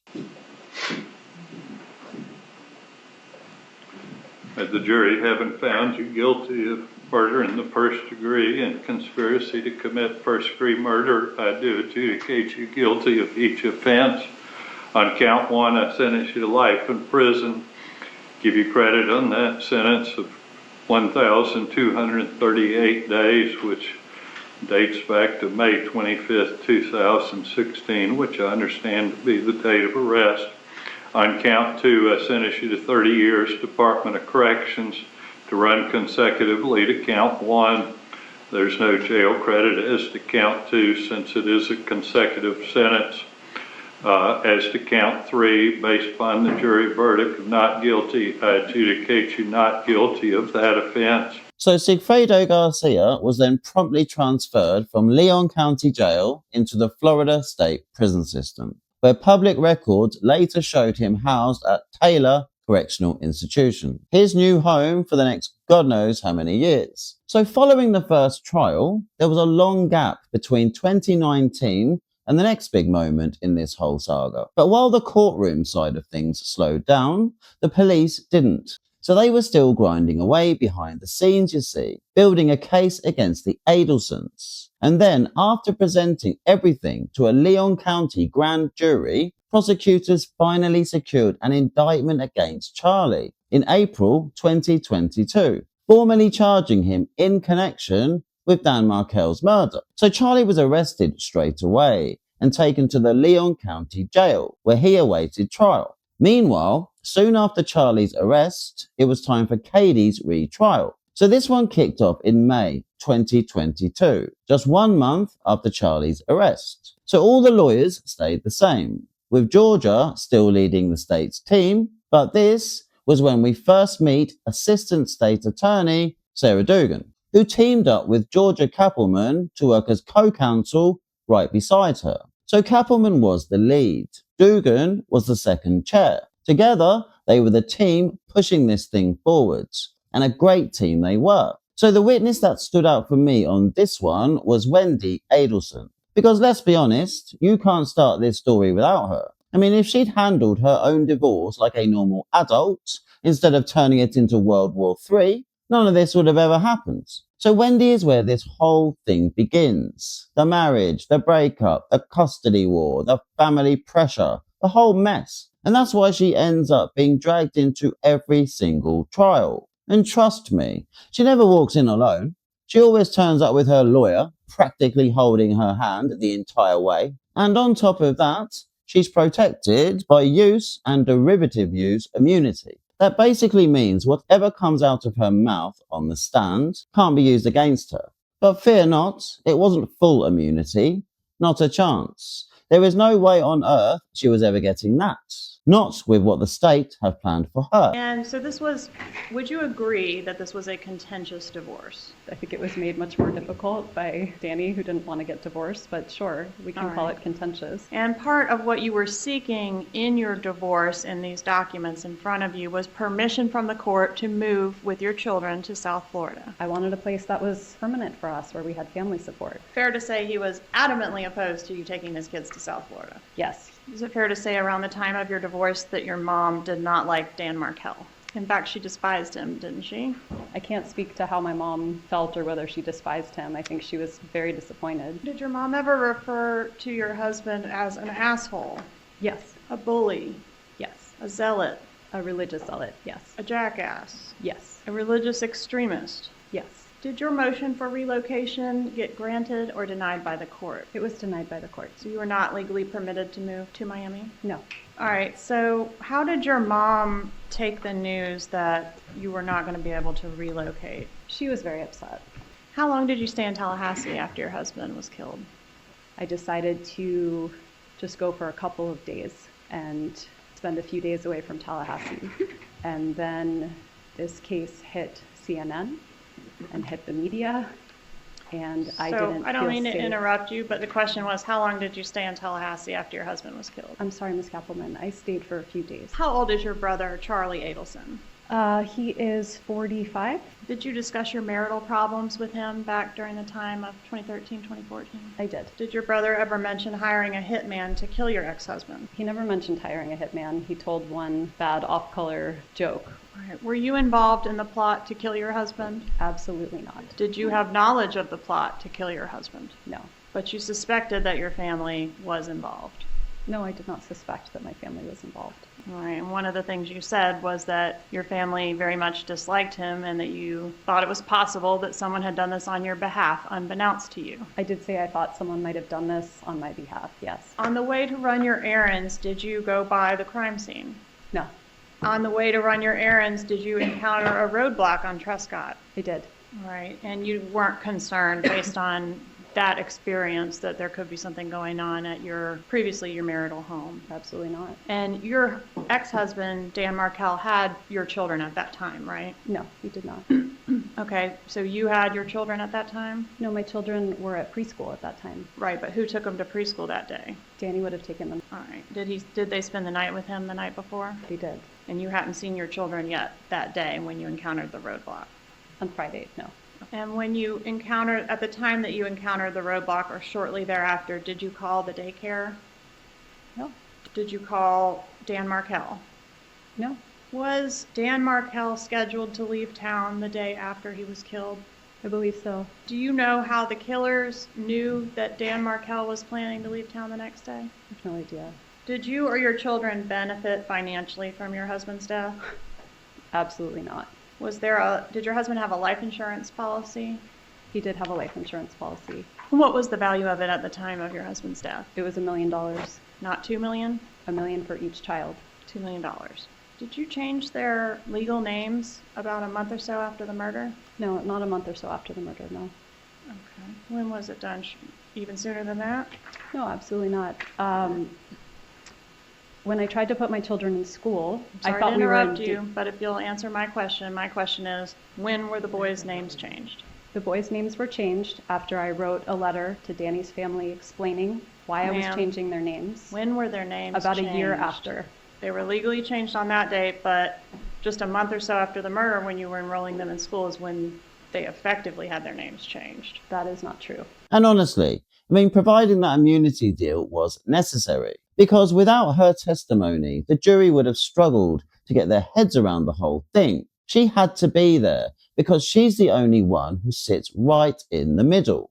Every motive the state is trying to prove runs straight through her. And the only other people who could explain that angle were either already in jail or about to be. And neither of them were talking anyway. So she becomes the only person who can actually walk the jury through this whole thing. Without her, the state is trying to explain a family conspiracy with half the cast missing. And funnily enough, whenever she gets on the stand, no matter who is questioning her, it always ends up feeling like she is the one on trial anyway, especially when Mr. DeCoste cross-examined her in this one. And quite right too. This is all about you, isn't it? I don't understand the question. Is it a question? There's about 100 people in this courtroom, right? Possibly thousands watching. And it's all because of your failed marriage, right? I disagree with that. You disagree that your ex-husband is dead because of your family. Yes, I disagree. Dan Markel's parents are going through absolute misery because of your failed marriage. Isn't that right? No, that's incorrect. For years, they weren't able to see their grandchildren despite their pleading to you to see them. But you let them, let me finish, but you let them hang out with your murdering brother. You were unhappy in the marriage, right? That's why I got divorced, yes. But you complained constantly about it, didn't you? No, I don't think I complained constantly. To anyone that would listen. No, that's not true. There's information about this case everywhere. You'd agree with me on that, right? I'd been advised by my lawyer not to read it. And you made the decision, I'm not going to look at any of this stuff. Correct. I don't want to know what happened to the father of my 2 children. Not I don't want to know what happened. How can you say you love those boys if you don't care who killed the father that they loved? Of course I care who killed the father that they loved. You have one of the top defense attorneys in the country, a former federal prosecutor, John Lohr, right there in the blue suit, right? He is my attorney. You're telling me with all of this at your disposal, your intelligence, his experience, and all this information, that you don't care to find out who it is that killed Professor Markel? This is not that I don't care to find out. My job is to take care of those boys, and that is what I do. You are at the center of all this, but you won't look at anything to help in the process. I've done nothing but help in this process. So it's a year later, you won't look at anything because you don't want to know what's going on in the case. And the thought is, well, they're going to be protected if they have my last name and not Markel, right? Yes. Now, years later, arrests are made. It's clear who committed the murder, Sigfredo Garcia, Luis Rivera. The Adelson name has been dragged through the mud. Why haven't you continued to protect your boys and changed the name back? I will be changing I'm not going to change the name back. I don't think that will help. One day I'll change all of our names. You say you love your boys. I do say I love my children. Don't care about the father that they loved. What I happened? never said that I don't care about the father that they Then loved. look at some of the discovery and help figure it out. Excuse me? You know what happened here, despite your claims to the jury that you haven't looked at anything, you haven't discussed with anybody, and you haven't confronted your brother. You know what happened here, right? I do not know what happened here, and if I did, I would have shared it with the police 8 years ago. So following the end of her second trial, Katie was found guilty after an 8-hour deliberation. In the case of the state of Florida versus Katherine D. Magbanua, case number 2016 CF 3036 and 2018 CF 497. We, the jury, find as follows as to count 1. A, the defendant is guilty of first-degree murder. We, the jury, find as follows as to count 2. A, the defendant is guilty of conspiracy to commit first-degree murder. We, the jury, find as follows as to count 3. A, the defendant is guilty of solicitation to commit first-degree murder. And honestly, she must be regretting everything right now. What on earth was she thinking? Refusing that immunity deal. She threw away freedom just to try and save someone who was already completely banged to rights anyway. There is no universe where Sigfredo was getting off. None. So why not take the immunity deal and be there for her children? Instead, she's exactly where Sigfredo is. And not only that, she somehow managed to get herself an even bigger sentence. On count 1, which is the count of first-degree murder, you have been found guilty by a jury. You will be adjudicated guilty, and you will be sentenced to life in prison with no eligibility for probation or parole. On count 2, which is the conspiracy to commit murder, you have been found guilty by a jury. You will be adjudicated guilty, and you will be sentenced to a consecutive sentence of 30 years in the Department of Corrections. On count 3, the solicitation to commit murder, you have been found guilty by a jury of that count. You are adjudicated guilty, and you will be sentenced to a consecutive sentence of 30 years in the Department of Corrections. I mean, he was staring down the death penalty, and she was offered freedom. Now look how it turned out. He walked away with life plus 30 consecutive. She got life plus 60. She now has more time than Sigfredo. So following her sentencing hearing, Katie was transferred to Lau Correctional Institution, the same prison as Sarah Boone. And that's where she'll be spending the rest of her days. So after the first round of trials, the tally is as follows. Luis Rivera walked away with 19 years running concurrent with his existing 12-year sentence, meaning he barely added any real time. Sigfredo was hit with life without parole plus 30 years consecutive, locking him in for good. And Katie is currently in the lead with the harshest outcome of all. Life without parole plus 60 years consecutive. And these attorneys haven't even started on the Adelsons yet.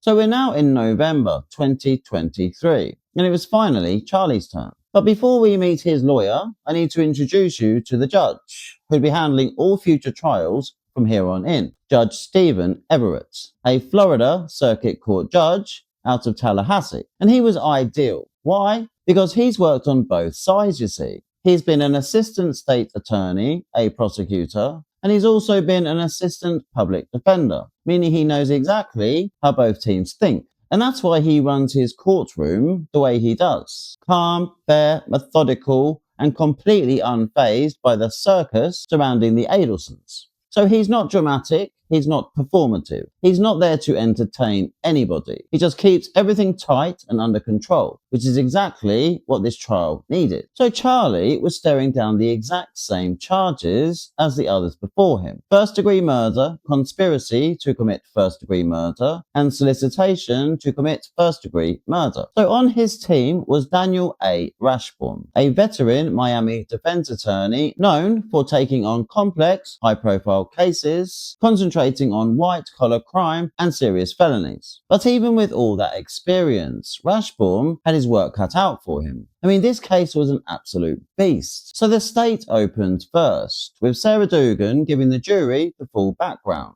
laying out exactly what this wannabe mob boss, who thought he ruled the world, had done to a man whose only crime, let's face it, was making Wendy look inadequate, and not allowing Donna to have her own way. The reason that we're here today is because the defendant in this case, Charlie Adelson, hired a hitman to kill his former brother-in-law, Dan Markel.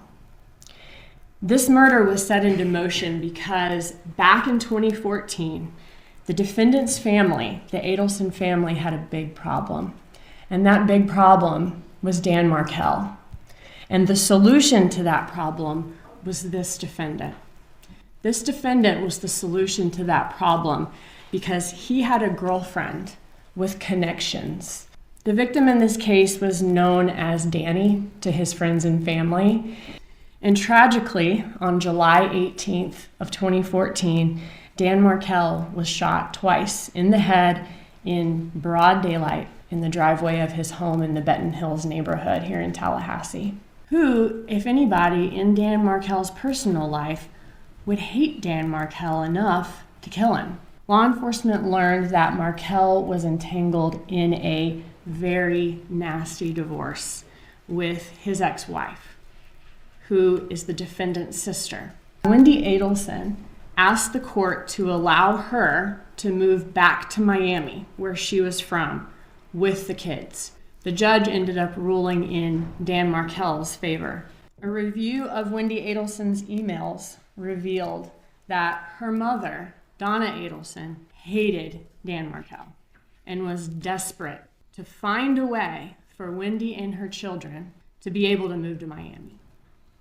Donna Adelson suggests in these emails that y'all will hear about several ways that Wendy Adelson could threaten or bully Dan Markel into submission, into getting what she wanted him to do.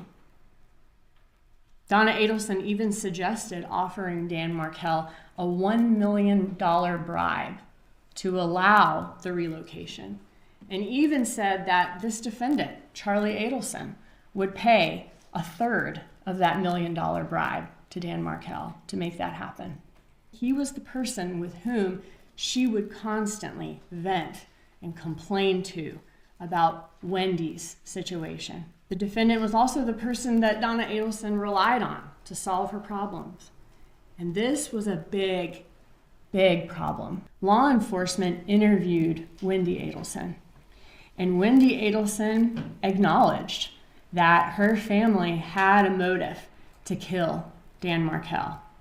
Police figured out the identity, and this should appear on the screens in front of you, the identity of the two men responsible for following and killing Dan Markel. You know, what or who is the connection between these killers and the victim?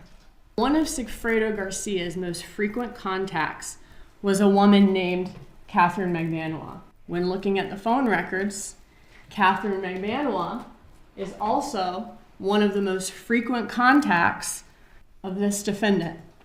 Dan Markel ends up being killed by a hitman. And who ended up being the hitman? It was someone with a close relationship to this defendant's girlfriend.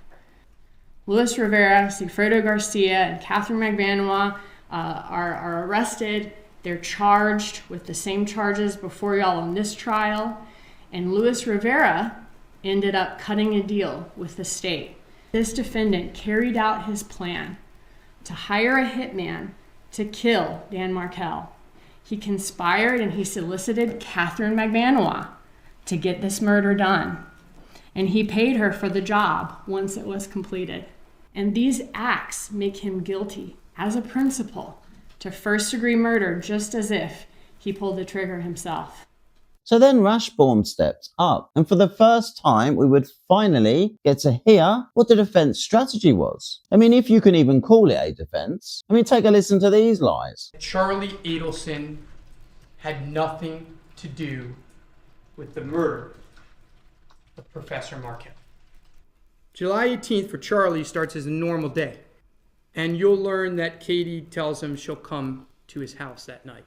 You're going to learn that she gets there that night sometime after 11, and when she gets there, she is frantic. And she sits him down, and she tells him something terrible has happened. She says that a friend of hers had shot Professor Markel. She tells him over and over that she had nothing to do with it. But these people, she was talking too much. And her friend and these people learn about the problems that his family was having with Professor Markel. They learned about the $1 million offer. And they got it in their minds to do this. As you can imagine, his life has just forever been altered. He asks, who are these people? She won't tell him. It's not safe for you to know. You will learn that Charlie Adelson was told if he didn't pay within the next 48 hours, he or one of his family members would be next. You will learn that Katie repeatedly said that she had nothing to do with it and acted distraught. You will hear how she said that she would help him.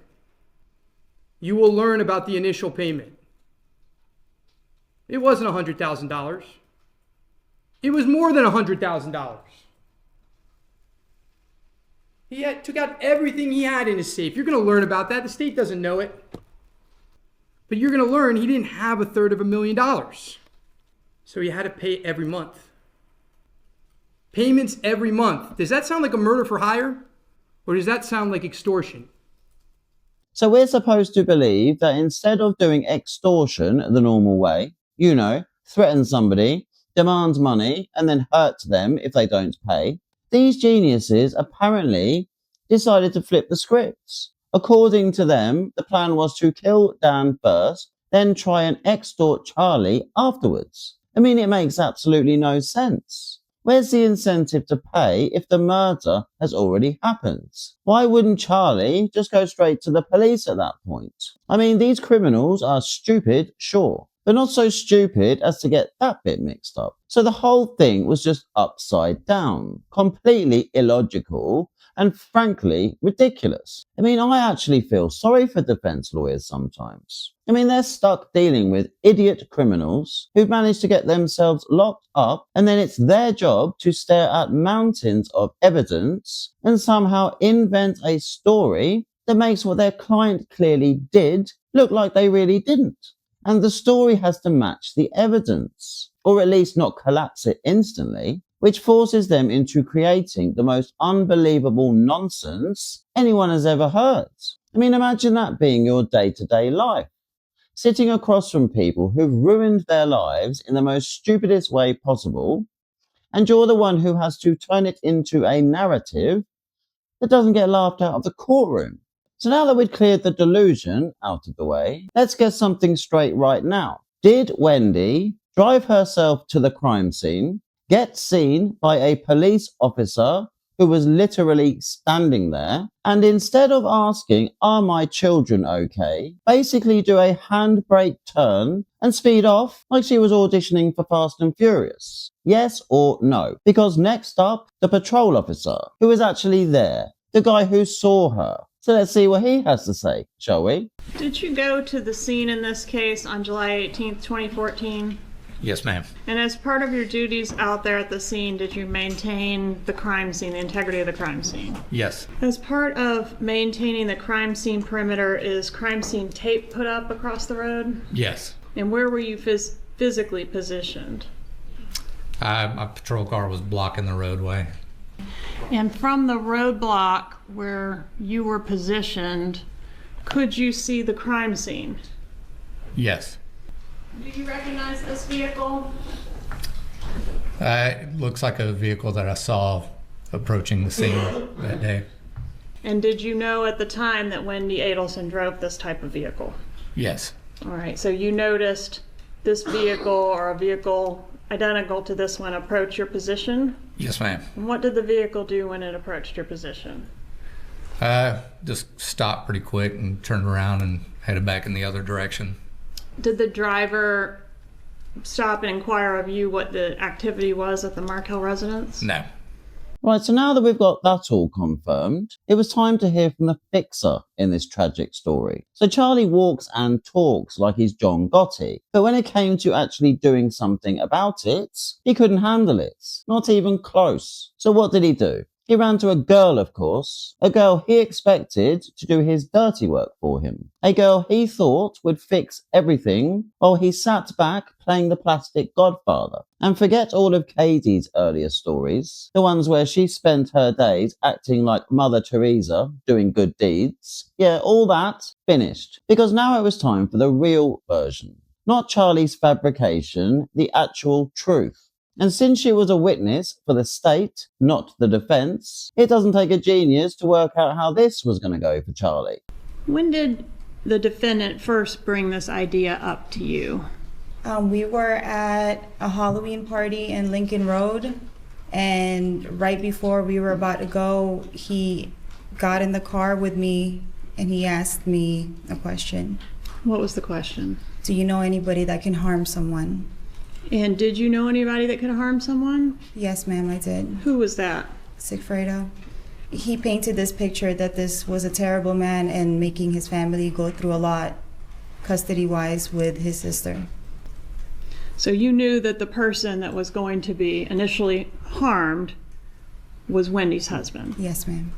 And there was going to be a lot of money paid for this job, right? Yes, ma'am. On the night of the murder, did you go to the defendant's house? Yes, ma'am, I did. All right. And did you get payment for the murder that night? I believe it was the following morning. And was the money damp? Yes, ma'am, it was. Explain what you mean to the jury. I believe his parents or his mom might have washed the money. And he told me that his parents had just stopped by right before I got there. The night that you went to get the money, did you threaten Charlie Adelson in any way? No, ma'am, I did not. Did you try to extort money out of him? No, ma'am, I did not. And of course, Rushbaum had plenty to say too, because let's be honest, Katie's credibility at this point isn't exactly sparkling. You lied when you testified that you didn't know anything about or were involved in the murder of Professor Markel, right? I lied in my first and second trial to save myself. If you could just answer the questions. Did you lie? Yes, sir. You lied when you testified that you knew nothing about Wendy's divorce, Wendy Adelson's divorce. Yes, sir. You lied when you said you didn't pick up money from Charlie's house on July 18th. Yes, sir. You lied when you said you knew nothing about stapled cash. Yes, sir. So he can call her a liar if he wants. He can roll his eyes. He can act outraged. He can pretend she's making it all up. But the bottom line is simple. This version matches the evidence perfectly. So take a seat, Daniel, is all I've got to say. And now it was time to hear from Wendy again, as had become a theme in these trials. And I've got to say, this is one of the strangest dynamics you'll ever see in a courtroom, because whenever Wendy takes the stand, everything feels backwards. So she's technically a state witness, but the state also believes she is a co-conspirator. So the whole thing ends up flipped on its head. So when Georgia does her direct examinations, it doesn't feel like a direct at all. It feels like a cross. And that's basically because it is. And then when Rushbaum steps up for the cross, it suddenly feels like a direct. Softballs, hand-holding, like he's interviewing a nervous contestant on a cooking show. The whole setup is odd. But honestly, it's exactly right. Because Wendy has a lot to answer for, and Georgia is the only one who's going to drag those answers out of her. So Rushbaum wouldn't even dare, which is mainly due to the fact the Adelsons are pretty much paying his bills at the moment. When did you learn that Katherine Magbanua was blackmailing your brother for the murder of your ex-husband? Today. Okay. You have no knowledge of it? I have no knowledge. In all the years this has been pending? In all of the years this has been pending. Your brother has known who killed your child's father, and you didn't know. There's an indication from your mom that Charlie at least has discussed this with her and maybe is somewhat supportive. Charlie brought up a good point when he said that Americans were dropped behind enemy lines during World War II wearing Nazi uniforms to get what they wanted. They had a job to get done, and they did what they needed to do to accomplish it. You have a job to get done in a very short time frame to accomplish it. If you dressed your kids up in Hitler Youth uniforms and brought them down here, I could care less if it was an act of defiance that would show Jibbers that he's, all caps and bold, not in control. Isn't it in this motion that Dan Markel seeks to enjoin you from allowing your mother from spending time with the kids without supervision? Can you please show me which page that's on? 450. Is it fair to say your mom was worried about this motion? No, my mom never knew about this motion. And as I mentioned before, Danny asked my mom to babysit after filing this motion, so I don't really believe anything that's written here. Well, you forwarded this motion to your mother. I don't believe I via did. Email. In fact, you forwarded this motion to 12 different people. So if you weren't worried about this, why'd you send it to all these people? I couldn't really say. It's been a long time. Who is Jeff Lacasse?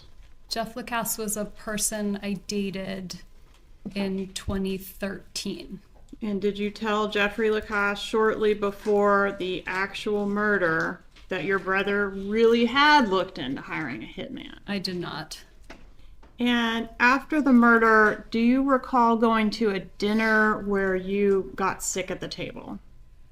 It was about a month later, and yes, I remember. All right. And did you ever hear your brother refer to that particular dinner as a celebratory dinner? No. Did you tell Jeffrey Lacasse that your brother called that a celebratory dinner? I did not. Was that a... One moment, Ms. Kaplan. Yes, sir. The objection. Hearsay. Overruled. You suspected your brother could have been a part of this, right? I suspected lots of people could have been a part of it. But he was one of the people, right? While I was talking with law enforcement for 6 hours, terrified out of my mind, I offered them every possible idea I could come up with. Right. And one of the possible ideas was that your brother could have murdered your child's father. I didn't really believe that was possible. Did you go to the crime scene or very near the crime scene on your way from your residence to I guess, to lunch or to wherever you were going next? No, I did not. So you never turned on Trescott Drive that day? I went to turn on Trescott Drive, but I saw that it had been blocked off by some tape, and so I just kept driving on Centerville. Okay, and when you had to turn around at the tape, right, to go back out? I think I tried to turn right, and it couldn't turn, so I would have made like the kind of turn, like a K-turn, and kept going. Was there a roadblock there with? There was tape. Yeah, and an officer was there? I didn't see an officer, but I did see a car. A law enforcement marked vehicle? Did you do anything after that to try to find out what was going on down that roadway? No, I just assumed it was weather, or maybe a tree fell. So did you know for sure that they had made it to preschool that day at the time you encountered the roadblock? I just assumed. I mean, if they hadn't made it to preschool, Danny would have let me know, but... Did you attempt to call Dan Markel when you encountered the roadblock? No, I didn't think anything of it. Do you want the culpable parties held accountable for murdering the father of your children? Absolutely. I'm grateful they're already in jail. But not if it's your family. It's not my family. I mean, somebody hired them, right? Not necessarily. Somebody paid them. I learned something this morning. Yeah, me too. You didn't want them held accountable if it was your family members. Didn't you tell law enforcement that? That's not what I told law enforcement. What did you tell law enforcement? I told them that the person who did this should be held responsible and that I had nothing to do with it. Page 122, lines 7 through 12. If somebody tried to kill my ex-husband, they should be prosecuted to the full extent of the law. The investigator says regardless of who it is, and your answer is, I mean, it would be different if I thought it were my brother. But I don't think it was my family, is what I said. Different now, isn't it? No, it's not different. That's exactly different what I today, said isn't right it? here. No, that's not No right. further questions.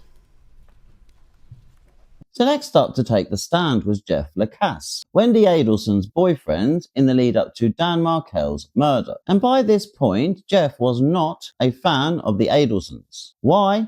Because over the years, he'd been convinced with good reason that Wendy and her family may have actually tried to set him up as a potential suspect by arranging the murder for the exact time he'd be driving through the area. I mean, listen to this. She had a series of detailed questions about what I would be doing on Friday.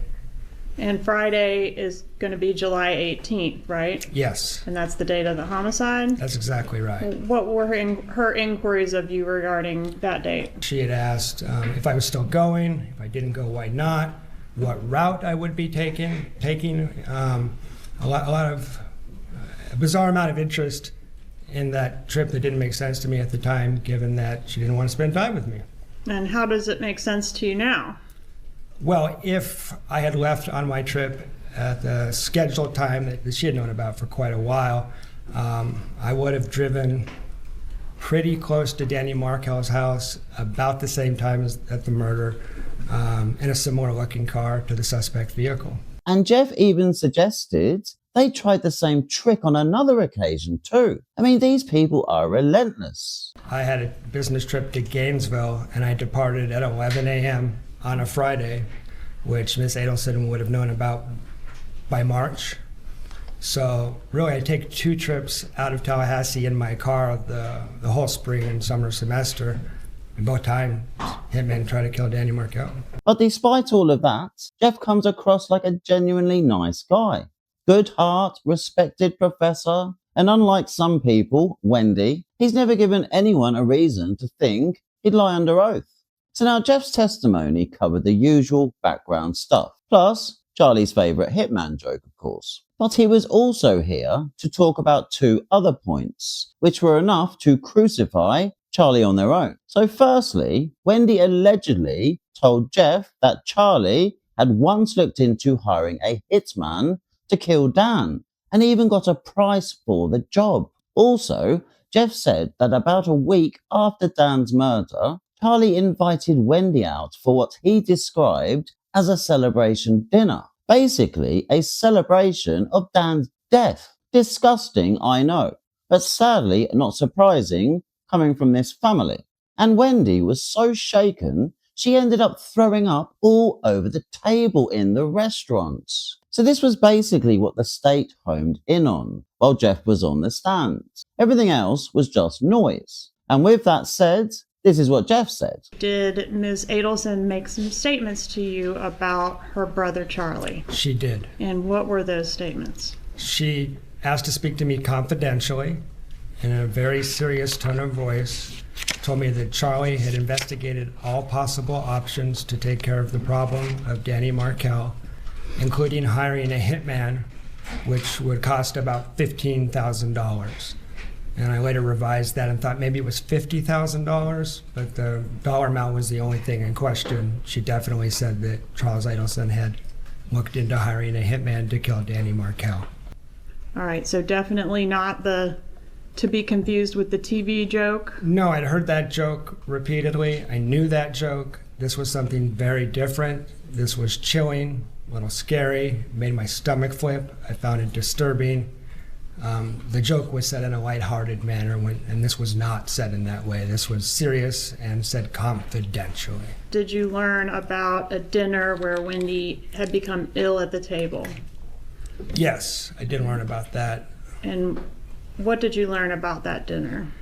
That she went out to dinner with Charlie for what he called a celebration dinner. He said something to her. She spontaneously vomited on the table. Was it specified that the celebration was in reference to Dan Markel's death as opposed to anything else? Wasn't specified. And thank God the jury actually got to hear that testimony. Because if the defence had have gotten their way, and if Georgia Kappelman hadn't have fought like hell to keep it in, there's a very real chance the jury would have never heard any of it. Why? Because before Jeff ever took the stand, the defence had already been fighting to keep those statements out altogether. So the issue was hearsay. Actually, double hearsay. Because Jeff would have been repeating something Wendy allegedly said that Charlie allegedly said. So normally that kind of testimony is not allowed in if you're offering it for the truth of the statements. And that's when the courtroom battle exploded. Because not long ago, Georgia actually had a go at moving into this particular area during Jeff's earlier testimony. And Rashbaum immediately hit the roof, shouting motion in limine, basically referring to an earlier agreement, an evidentiary ruling from that morning about this exact topic. Because the defense believed the state was trying to sneak excluded testimony in through the back door, something they had agreed not to do. I brought this up for this very reason. She denied the statement yesterday. That's why I brought it up today. They can't backdoor a double hearsay statement based on a denial by that witness. Ms. Adelson has denied making the statement. She can be impeached through other witnesses regarding this matter. Judge, I brought this up this morning so that I could front it with Ms. Adelson, and we were told that they weren't going down this path. It's precisely why I went sidebar first thing in the morning. And I was asked if I was intending to offer double hearsay. I said I would never be offering hearsay without an exception. I was real specific with the witness to get that denial. So I'm not sure why the issue wasn't raised at that point. Judge, I was really specific this morning that the double hearsay related to my motion in limine related to Jeffrey Lacoste. You knew what I was talking about. Hold on. My ears work perfectly well. You don't have to raise your voice. Ms. Kappelman told you as an officer of the court that she was not going down that road. She knew exactly what statement we were talking about. I was very specific that it was the double hearsay statement related to Jeffrey Lacoste that we filed our motion in limine on. I was very specific that it applied to this and also the Juvia dinner. And so the first thing in the morning, we went sidebar so I could stop the charade. It's completely unfair, completely improper. I think it was clear what I was intending to do was set up an impeachment through Ms. Adelson by drawing her attention to the specific date and time of the statement and asking her specifically if she made the statement, which she denied. Now, to be fair, Georgia's argument was clever. So she wasn't trying to introduce the statement for its truth anymore. She wanted to use it to impeach Wendy, because Wendy had denied it under oath. Different purpose, different evidentiary rule. And honestly, great strategy, brilliantly executed. I mean, if this was a game of chess, Georgia just took their queen. I mean, that whole exchange was a straight up lawyer battle. And Georgia made Daniel look like an amateur.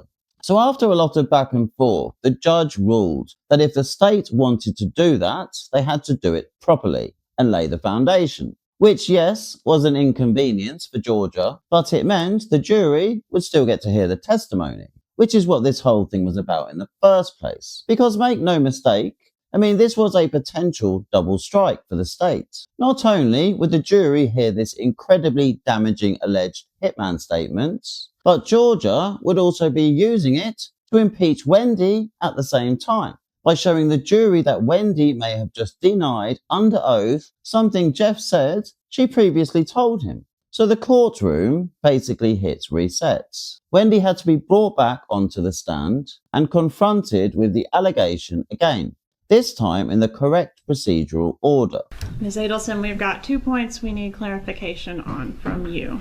Did you say that Charlie, your brother, this defendant, had explored all options to resolve the problem, including hiring a hitman, and it would cost either $15,000 or $50,000?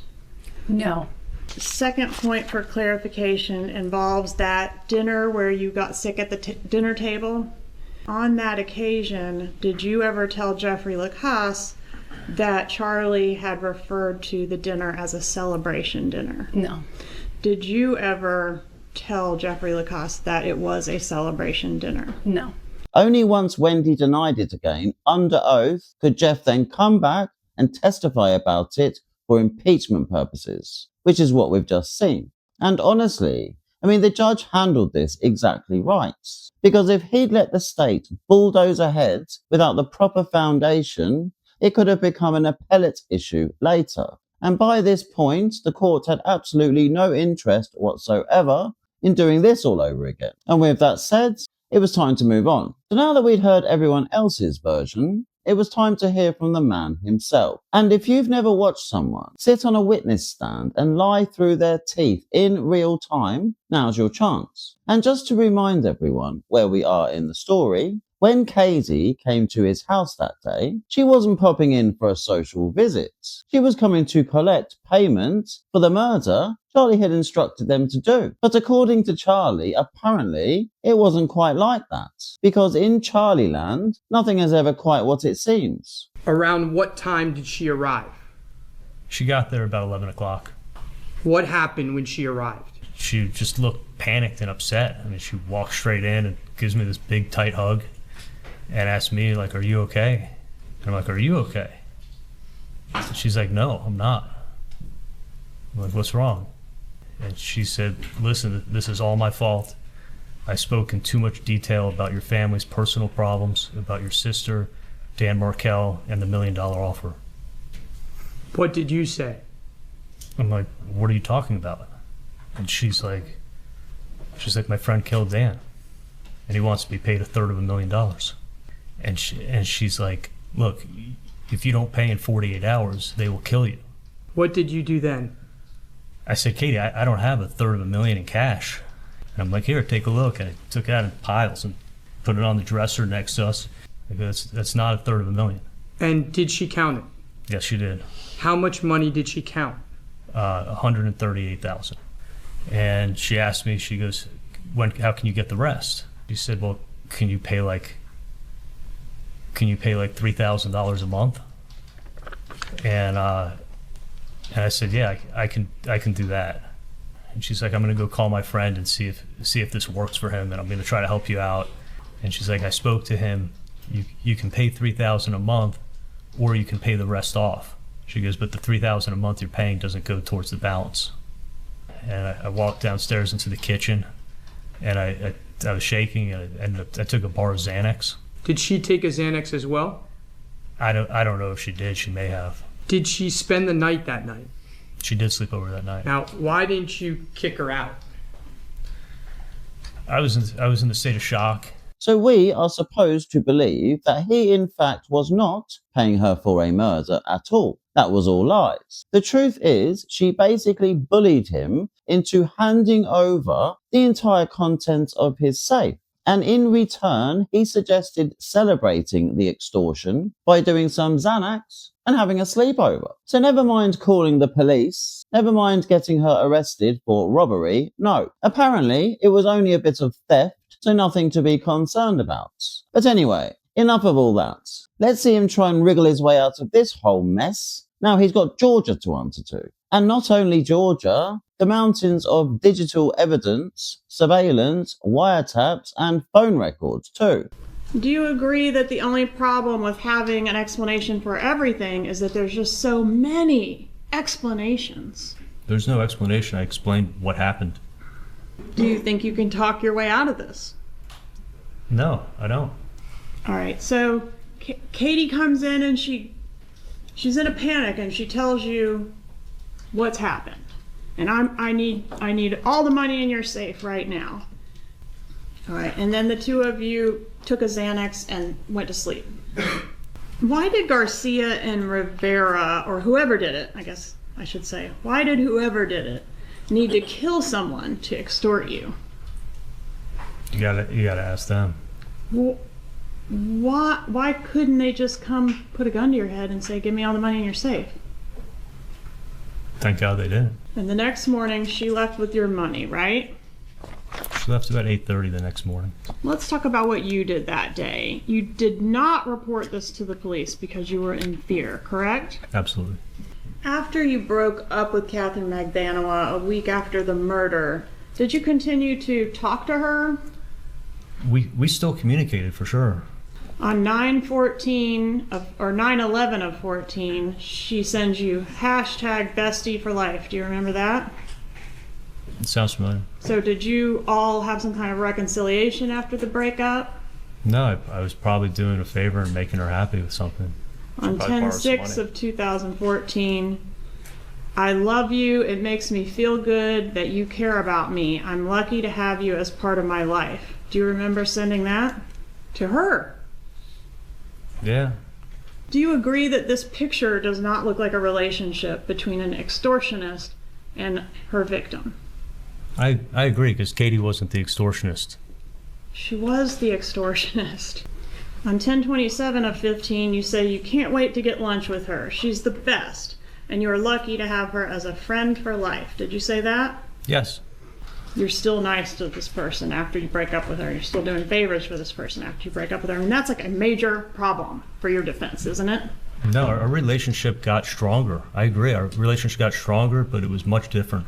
Isn't that why she has to be an innocent conduit between you and the bad guys? Because if those texts didn't exist, she would be the extortionist and the bad actor in this whole thing, right? I'm not following your theory. You have to explain away those texts, don't you, Doctor? No, I have to sit here and tell you the truth. Most people don't send kissy faces to people that are extorting money out of them. Did you pay for a meal service for Katherine Magbanua? Yeah, I did. Did you pay for car repairs for her? Yeah, all this stuff was making me think she was broke. So yes, you're right. Did you offer that she could use your Range Rover anytime? I said she could borrow the car, sure. Katherine Magbanua said that you think you're untouchable. Is that true, Doctor? That's not true at all. Could you trust Wendy with a secret that could ruin your life? It's not a secret. It's something that would get me killed, so I didn't want to tell her. Can we agree that she obviously knew something about this crime? She found out when she came to court. I never told her anything. I'm talking about the murder of Dan Markel. She knew something, right? I mean, it's not a coincidence she went to the crime scene, is it? She wasn't driving to a crime scene. And I think she made that clear too. Nobody knew a murder was taking place. She pulled up to the crime scene tape, Dr. Adelson. But she wasn't going to. She couldn't help herself. She exposed you all to some degree by those actions, didn't she? No, not at all. And then she threw you under the bus in her interview, didn't she? Nobody knew a murder was going to take place. Are you pissed that she told all that stuff to Jeff Lacoste? I don't think she said that to Jeff, but I wasn't there. How did Lacoste know about the celebration dinner? That we went out to dinner? She got sick, so she may have told someone that she threw up. Did you say something to her about the murder of Dan Markel right before she vomited? Absolutely not. Would you agree, Doctor, that it's a compelling piece of evidence that the killers were paid in stapled money and came up with that information? in this case. It's not compelling. The people who extorted me and got my money got it from my house, and it was stapled at my house. They had to have gotten it from you, right? Because it was stapled. If they got it from Katie, they got it from me. So it had to be some kind of, I paid, but I did it under duress, based on that piece of evidence, right? That had to be built into your defense. I was extorted, and I paid the money. Did your parents drop off money to you on the night of the murder? I never saw my parents there. You could look at our cell phones and you'll find that out, that we never saw each other. I did look at the cell phones, and what is on there is your mom texts you, quote, outside your house. And No, I mean, look at the tower information. All right, and do you know what your response was to her text? Yeah, like 20 or 30 minutes later, I said 10 minutes. I'm 10 minutes out, is what you said. Do your nephews deserve to know the whole truth about who killed their father? Yeah, now they do. Do Danny's parents deserve to know what happened to their son? Absolutely. Do you feel bad about not volunteering that to Danny's parents? I feel a sense of relief that now I was able to tell everybody what finally happened. Yesterday, almost 10 years later, right? Yeah. And that's because you didn't just know a big piece of it. You were a big piece of it, weren't you, Doctor? It just goes to show that having a great education doesn't mean you're streetwise. I mean, they're two totally different things. I mean, this guy is book smart, sure, but everything he knew about crime came from watching gangster movies. And what do all those movies have in common, I wonder? They all end up in jail, that's what. So it's not exactly a blueprint for long-term happiness, freedom, or financial stability. I mean, if anything, it proves the point. This family's problem is not intelligence. It's that they do not have an ounce of common sense between them. So after we'd all been forced to sit there for nearly 2 whole days, listening to Charlie burn through taxpayer money like it was confetti, the jurors were now desperate for some truth before heading back to deliberate. And honestly, who better to deliver that reality check than Georgia? So this moment had been a long time coming. I still can't believe the defense genuinely thought this deranged story they'd cooked up was going to work. I mean, I have no explanation for that. None. But anyway, like I said, it was finally time for a reality check. In jury selection, we talked about the burden of proof and how it was my burden to prove this case to you beyond a reasonable doubt through evidence. And generally speaking, the defense's job is to poke holes in the evidence and argue that it falls short of meeting that high burden. And we also learned at jury selection that the defense does not have to prove anything. But sometimes if the law enforcement investigation is so thorough and so compelling that there's really no way to poke holes in the evidence, he has to basically admit his own words, his own text messages. That stuff is undeniable, right? And those things prove that he was in cahoots with Katherine Magbanua in 2013, through the murder in 2014, and all the way up until her arrest in October of 2016. He knows he can't deny that he paid the killers because of this bizarre practice he had of stapling his money. So sometimes when a defendant can't attack the facts or the law, they instead try to explain it away by saying, you can't trust what you're seeing. It's not what it appears to be. It's actually something else entirely. Often, as in this case, the individual explanation, so when you zoom in on one piece of evidence with its attached explanation, can be like, maybe. But when you zoom out and you add all these things together, this explanation, and this explanation, and this explanation, this coincidence, and this coincidence, and this coincidence, it starts making less and less sense. It starts being less and less reasonable. And when you zoom out from the defense's theory, it's really unreasonable, right? Because to find it reasonable, you have to buy a lot of things that he's selling. To hit this defendant where it hurts, these two dudes with no connection at all to Dan Markel and without 2 nickels to rub together, rented a car and paid for gas to come to Tallahassee and stay in a hotel twice in order to kill someone that this defendant hated, to harm him. And for what? to maybe get money. Maybe he just turns him in for murder. Why not just kill and rob him if what you're after is money and there's no hired hit? Then the bad guys don't even have any contact with him, according to his own story. They didn't threaten him, they did not beat him into submission. Instead, they sent his own girlfriend to extort him on their behalf. And without any actual contact from the bad guys, the defendant just opened up his safe and handed over his beloved money that he had saved his entire life since he was a child. And when that amount wasn't sufficient, these stone-cold murdering gangsters let the defendant go on a payment plan. And never, over the next 2 years that he was being extorted monthly, these gangsters, they never show up to demand the remaining $195,000 that this defendant has agreed to pay them. Then, you also need to find reasonable that over the 2 years of this supposed extortion layaway plan, that the defendant continued to do what? Send these kissy faces and love texts to Katherine Magbanua. He's sending these messages to a woman who got him into this mess, and he says he didn't suspect she was involved. What? He didn't see it that way, that she got him into this mess. They grew closer after she began extorting him for $3,000 a month.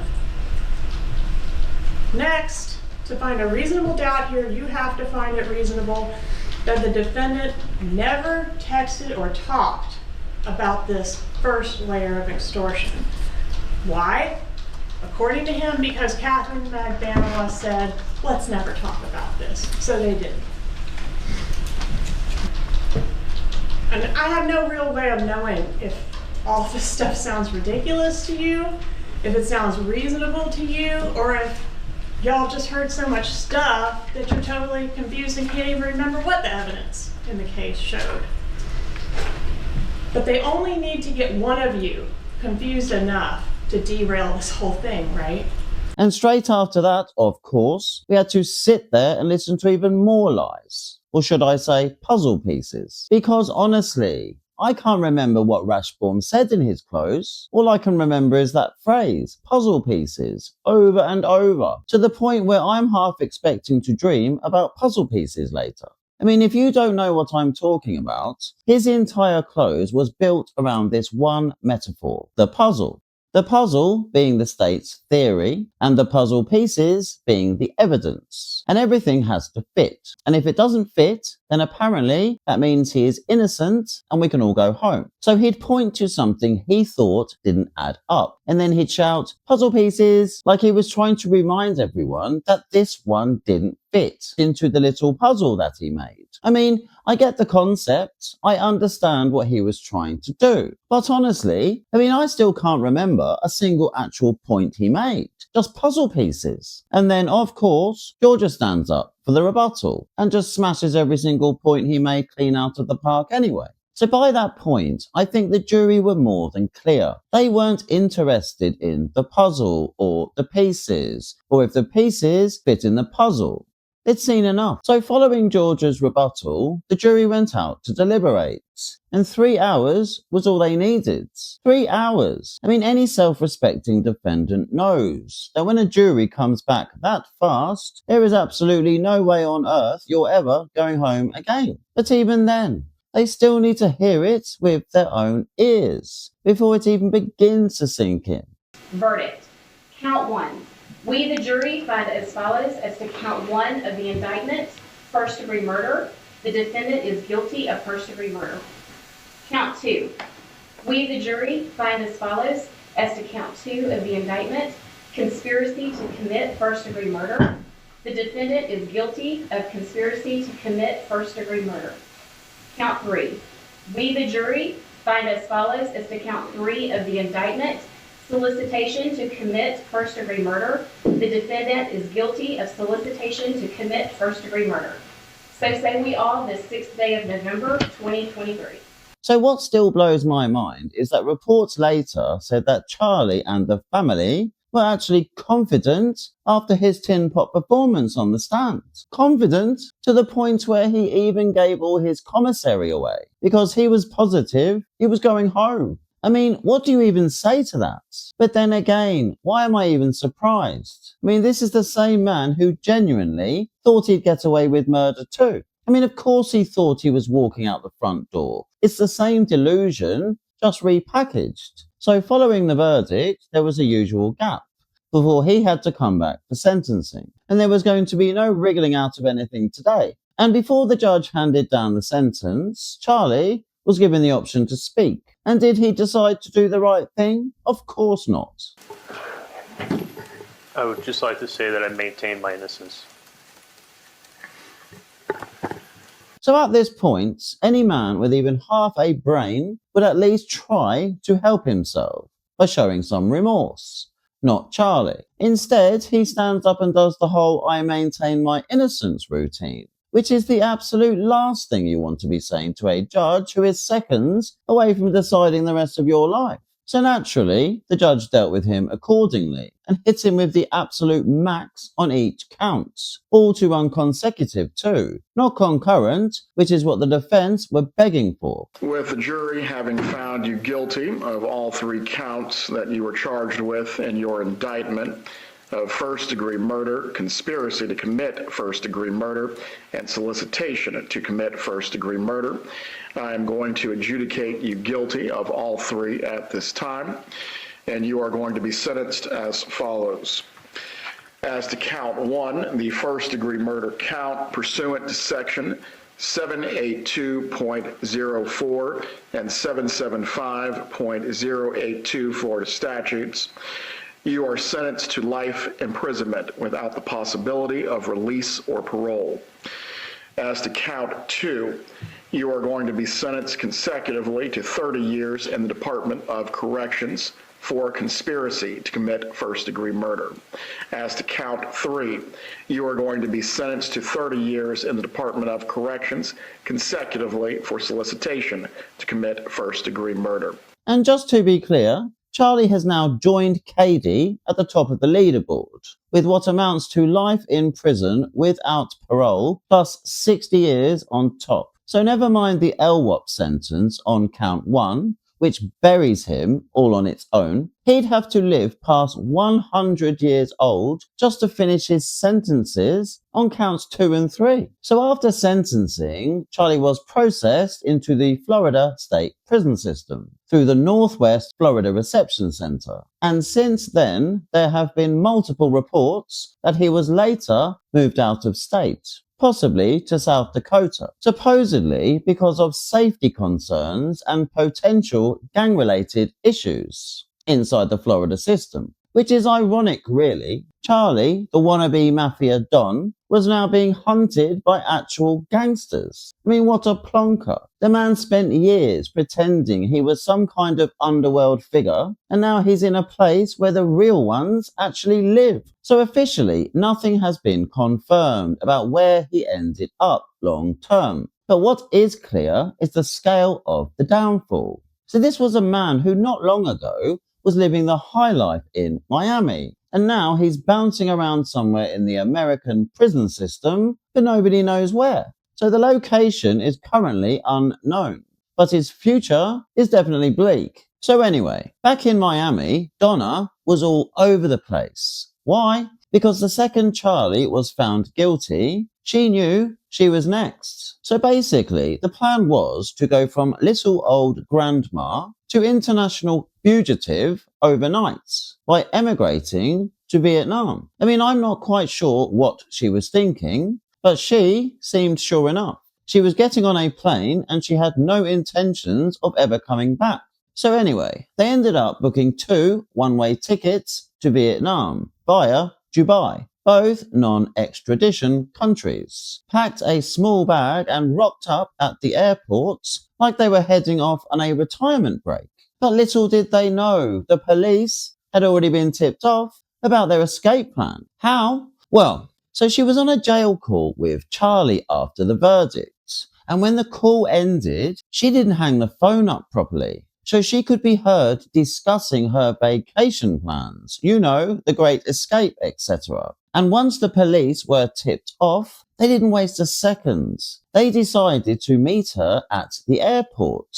Not to wish her bon voyage, no. They were there to formally arrest her for the murder of Dan Markel. Yeah. You're under arrest for the murder of Dan Markel. Your cell phone? No, I didn't want to give it to you. Why do I have to? Because my attorney said not to. Why do I have to give it to you? This is evidence. Madam, she's under arrest. You can I have to go with you. I have to go. I have to look at you. You don't have that show. Let me help you out. No, I have to stay. Please don't do this. Don't stay. You need to grab the bags. Take the bags. Yeah. And you need to wait outside. Okay. My husband's almost 80 years old. He can't go with me? Please, can I help? No, you can't go into there. Oh, don't do this. Please. Please. Oh, someone's got to help him get home. This is terrible. And just like that, she was finally in custody 9 years later, and about time too. So this despicable human being was finally where she belonged, and she was not happy, properly rattled. I mean, this is a woman who spent her whole life living like royalty, funded by Harvey's money, I might add. And now look at her. I mean, 1 minute she's running the show, pulling all the strings, acting like she's the Queen of Miami, and the next, she's standing there in an airport being marched off to a jail cell while everyone watches her do the walk of shame. So she took on Dan Markel, a man who outclassed her in every possible way. And because she couldn't accept defeat in a fight that wasn't even her fight, she crossed a line she could never come back from. And make no mistake, without her, this whole thing never happens. Fact, there is no version of reality where this goes ahead without Donna deciding it should, managing the whole thing like she manages everything else, and then making sure it was completed and paid for just in time for Wendy to pack up, move in with her, and change the children's surnames, effectively wiping Dan's memory off the planet. Like he never even existed. I mean, I'm not saying the others are innocent.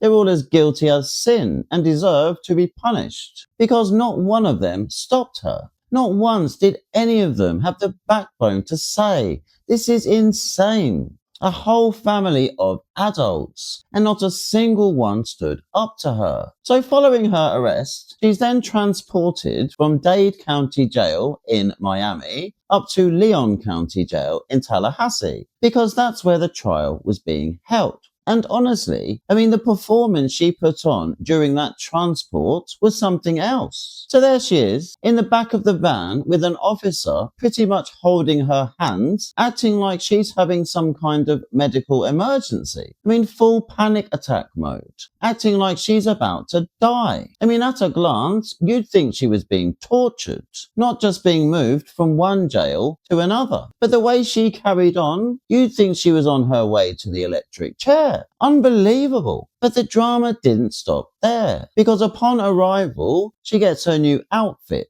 You know, the lovely turtle suit number. And why? Because she was classed as a risk to herself. That's why. So apparently, she'd been threatening to end her own life, you see. So instead of the usual couple of days on watch, she ends up under direct observation for 50 whole days, all because of that big mouth of hers. I mean, this woman is trying every trick in the book to avoid accountability. First, she tried to run. Then when she got caught fleeing, the next plan was to end her own life.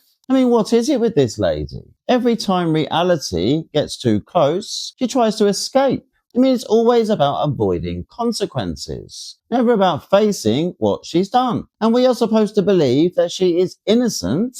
I mean, I don't think so, Mrs. Evil. So anyway, as soon as she got settled into her new home, she's already looking at every possible option to get herself out. And I don't mean by tightening up her defense or preparing for her trial, no. I mean, she actually thinks she can talk her way into being released from custody so she can prepare for her trial in the comfort of her own home. And the grounds for this request: she doesn't think the care she's receiving in jail is satisfactory.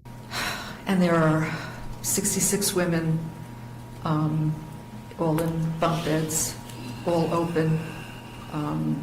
You're kind of one on top of the next. There's no separation at all. You're sleeping on metal, and the mattress is maybe a half-inch thick, maybe. I've gained more than a third of my body weight here. The diet is all carbs, no protein, and when you get spaghetti with mashed potatoes, cornbread, and white bread, that's your dinner. That's very typical of what we get.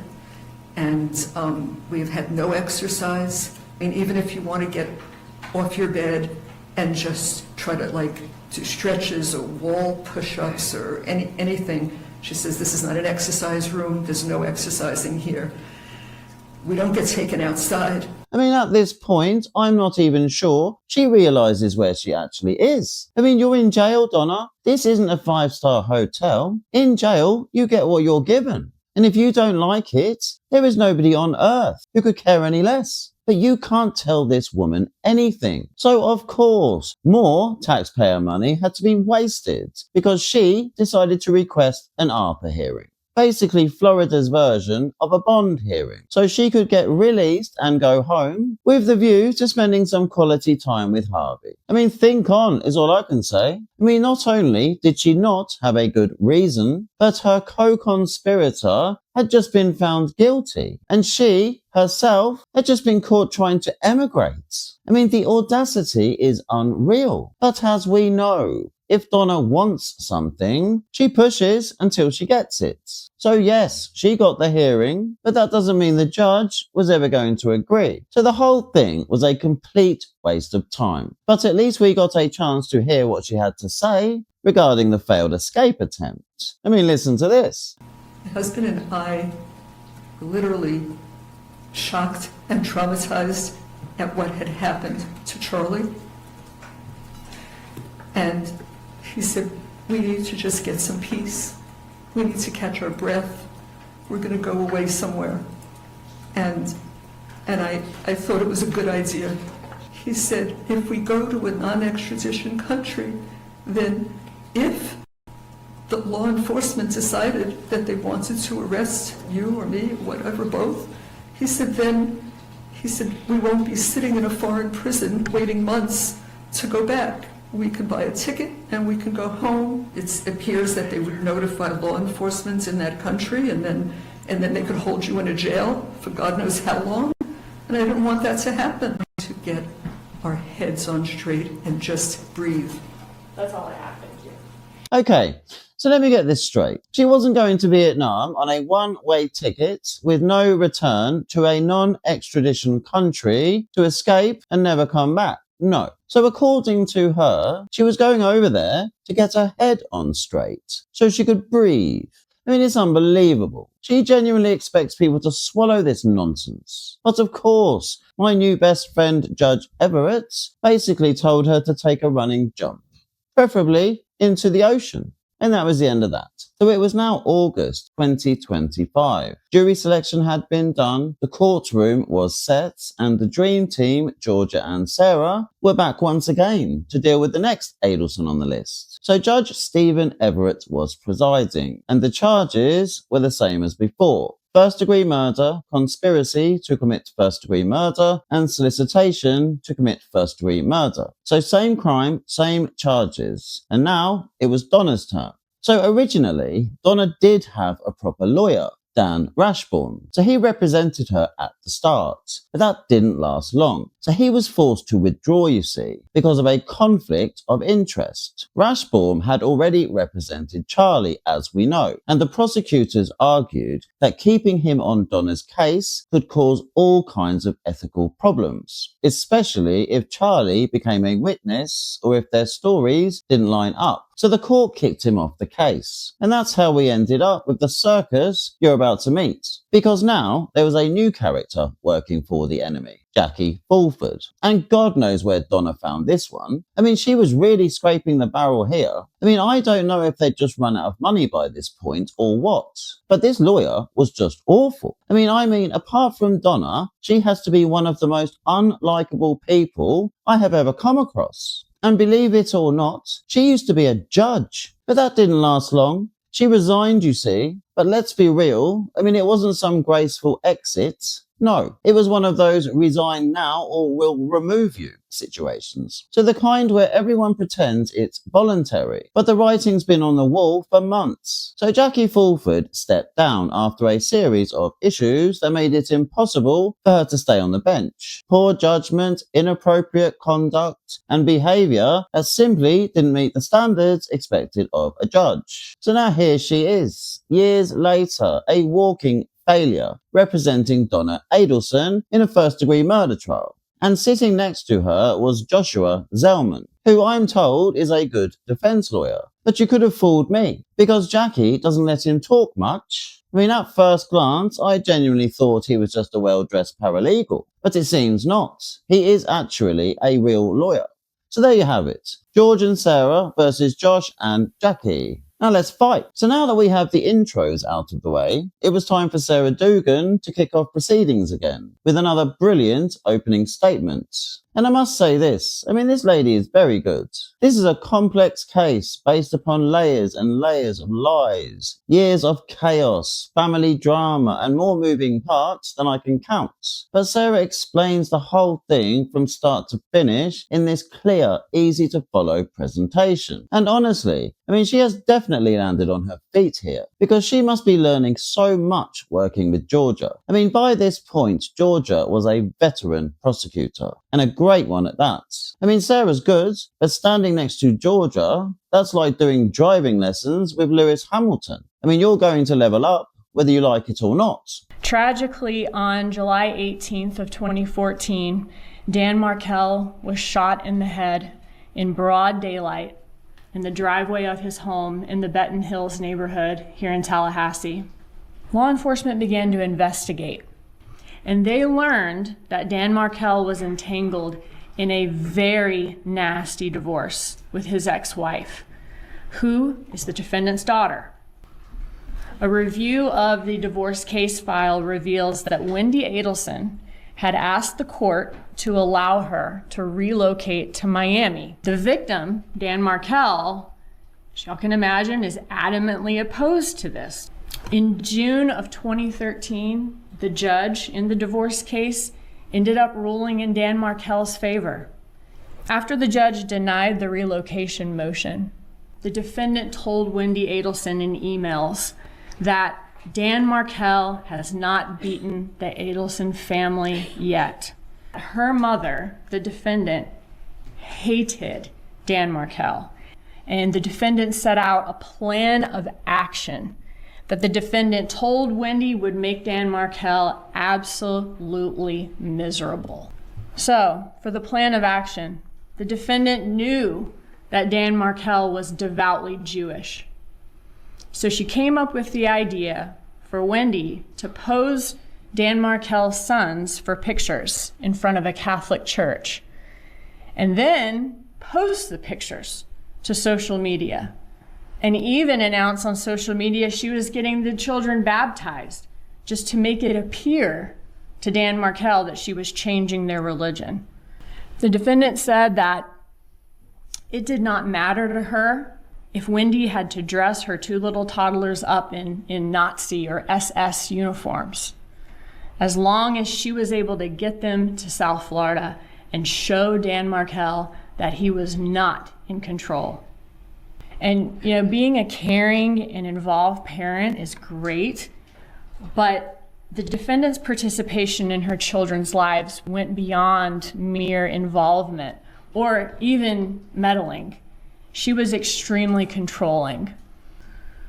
Dan Markel asked the court to prevent this defendant from having unsupervised contact with her grandchildren. And this motion was still pending in court when Dan Markel was killed.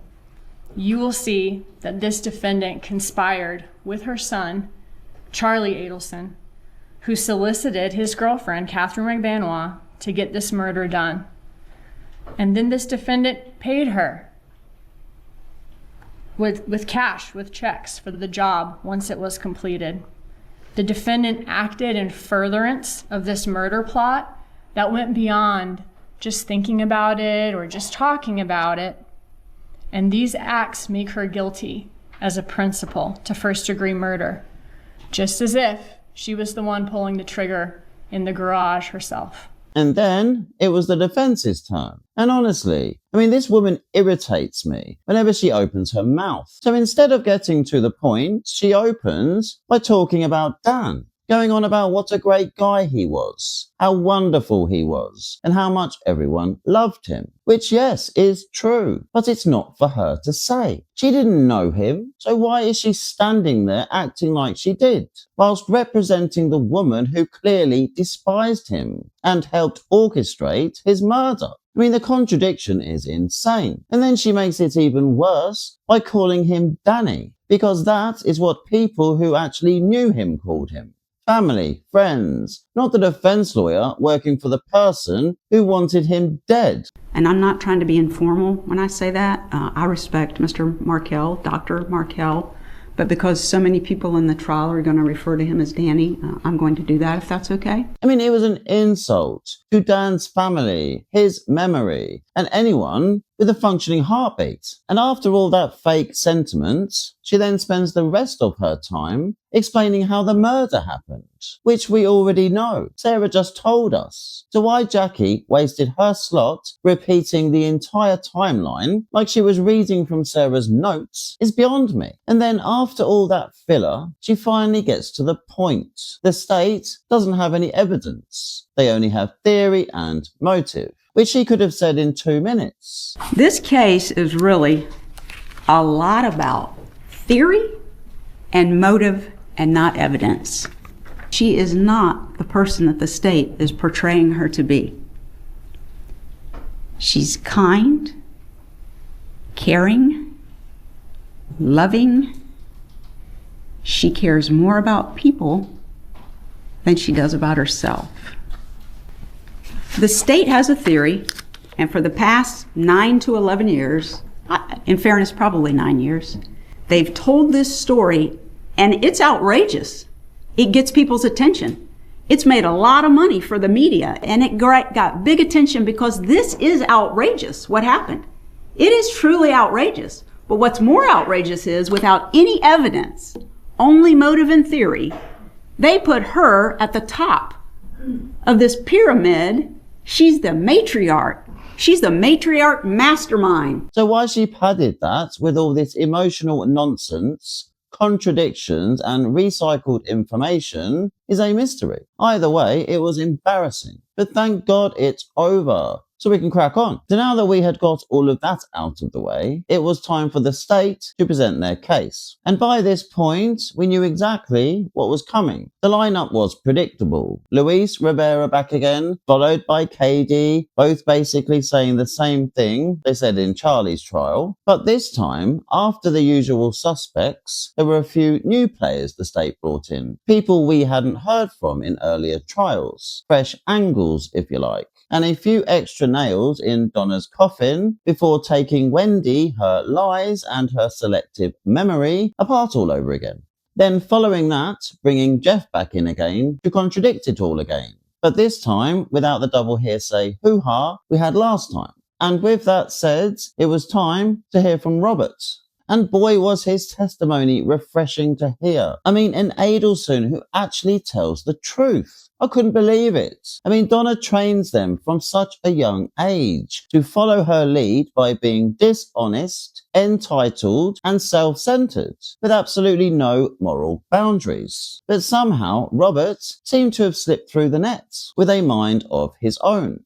And because he wasn't involved, he had no reason to lie, no reason to protect anyone, no reason to twist anything, which is exactly why his testimony hit so hard, because he had some very interesting things to say, and none of them made his so-called mother look very good. Based on your personal observations throughout your life, of your parents and of your siblings, who's the leader in the family? Who tends to run the show? I think my mom. Okay, so Donna Adelson? Yes. Would you describe Donna Adelson's personality as being more controlling or more laid back?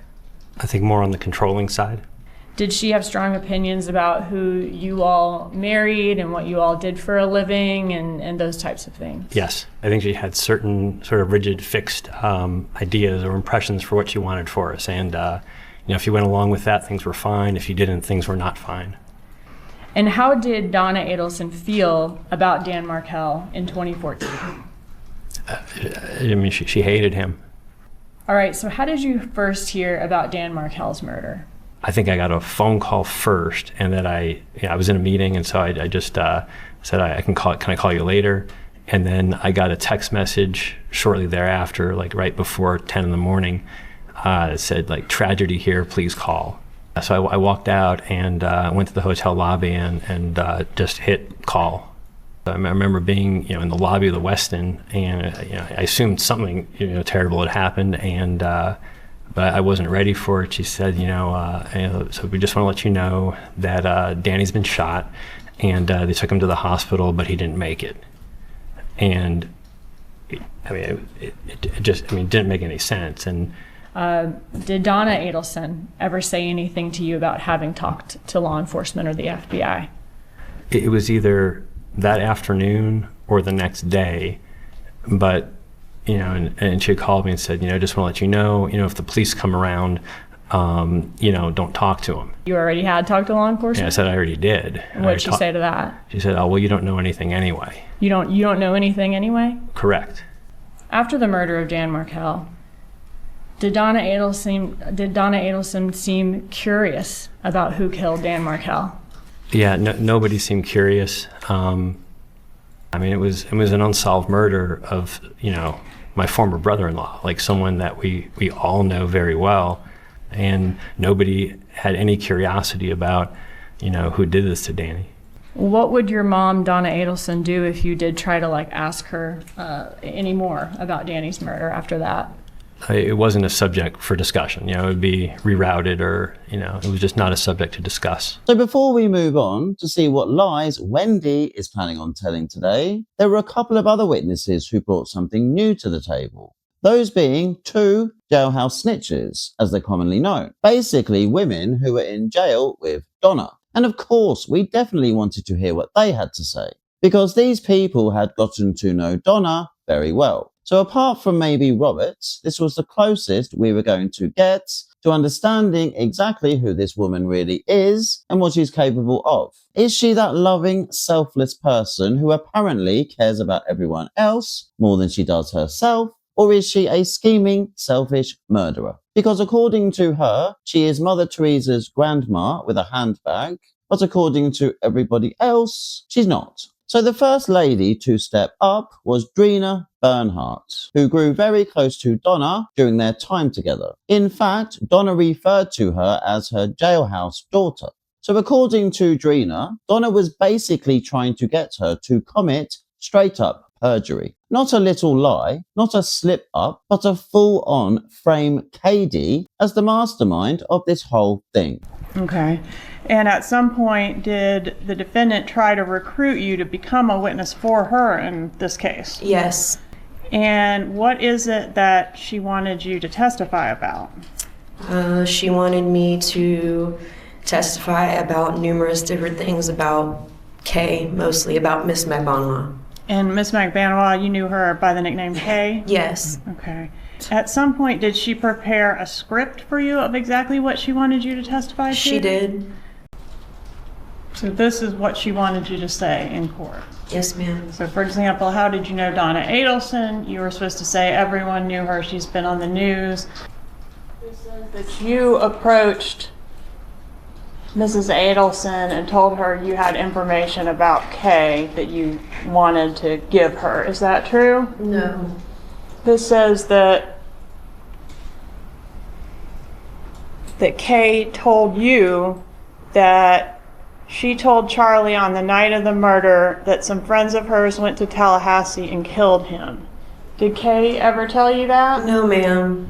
Okay. She asked him to give her the $250,000 that he was going to pay his sister so that she could relocate with her children to Miami.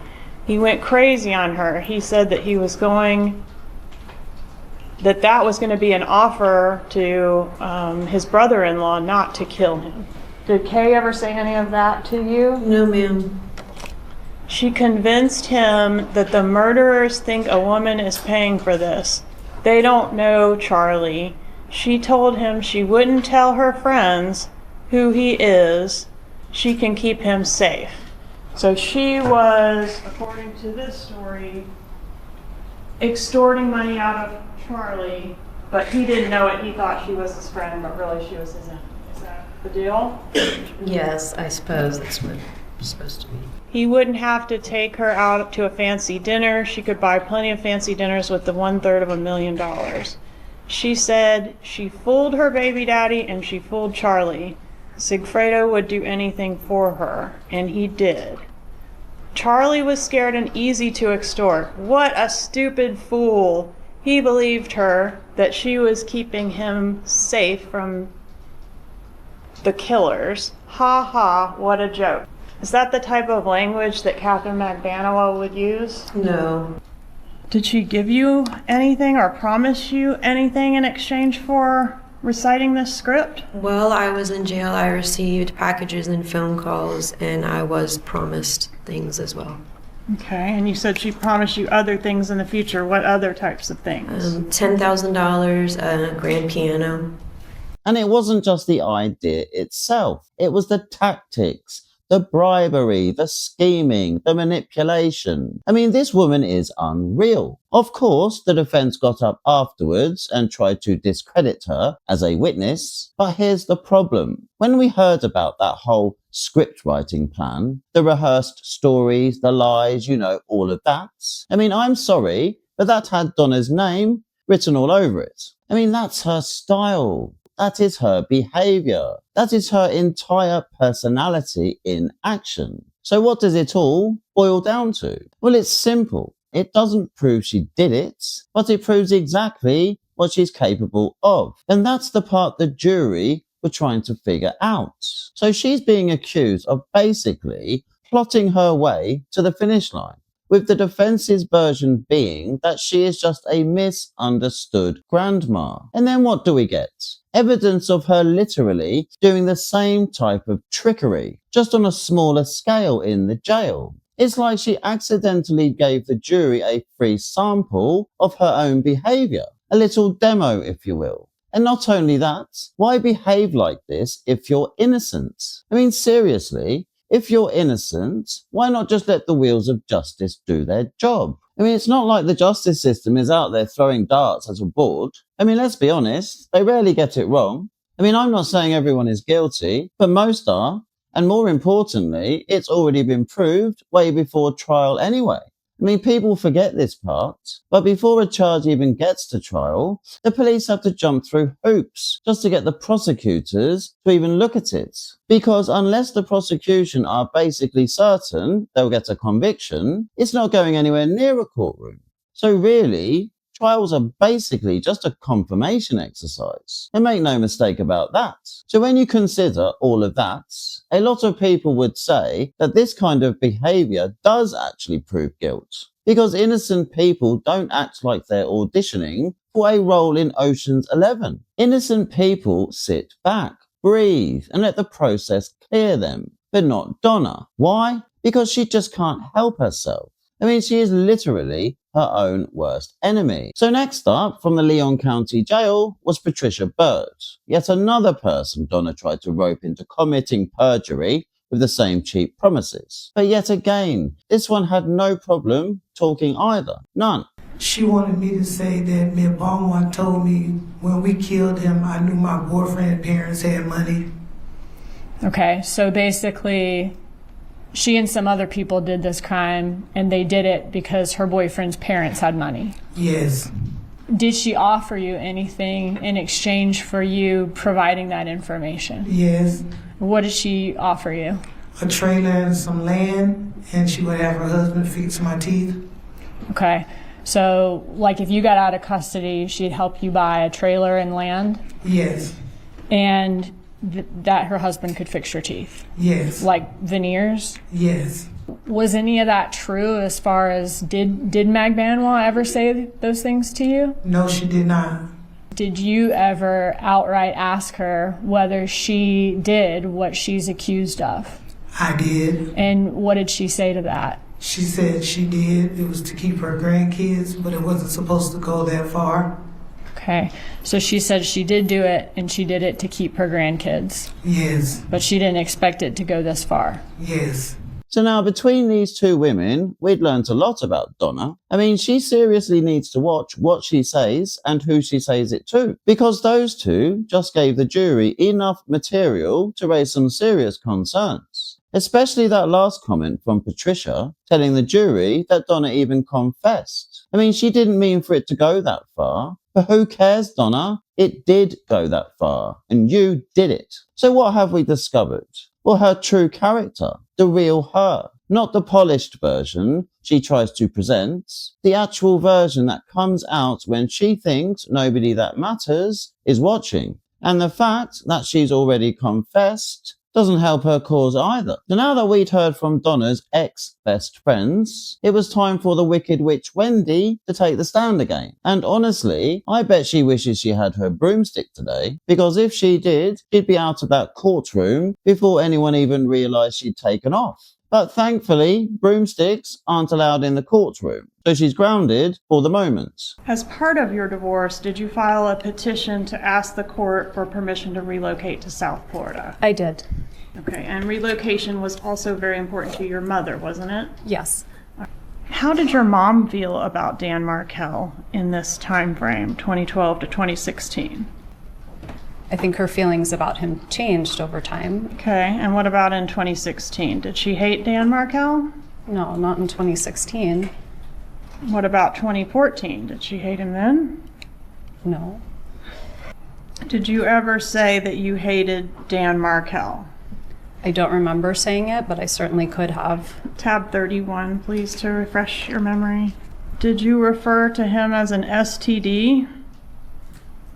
I don't remember saying that. Tab 5, Mr. Markel's response to your petition to relocate. Is it fair to say he was adamantly opposed to that motion? Yes. And she felt that his position was outrageous, right? Yes. And she thought his religious practices were extreme, didn't she? She did, yes. She wanted a psychological evaluation of Mr. Markel. Yes. She suggested that I pretend that the boys had become Christian. And she said she looked into it and she could get them baptized in a couple weeks. Do you remember that? I don't remember, but I'm sure it's here. And you told her these ideas were crazy, didn't you? I did. She kept pushing though, didn't she? You have a job to get done and a very short time frame to accomplish it. If you dressed your kids up in Hitler Youth uniforms and brought them down here, I could care less if it was an act of defiance and would show gibbers that he's not in control. Did she suggest that to you? Yes.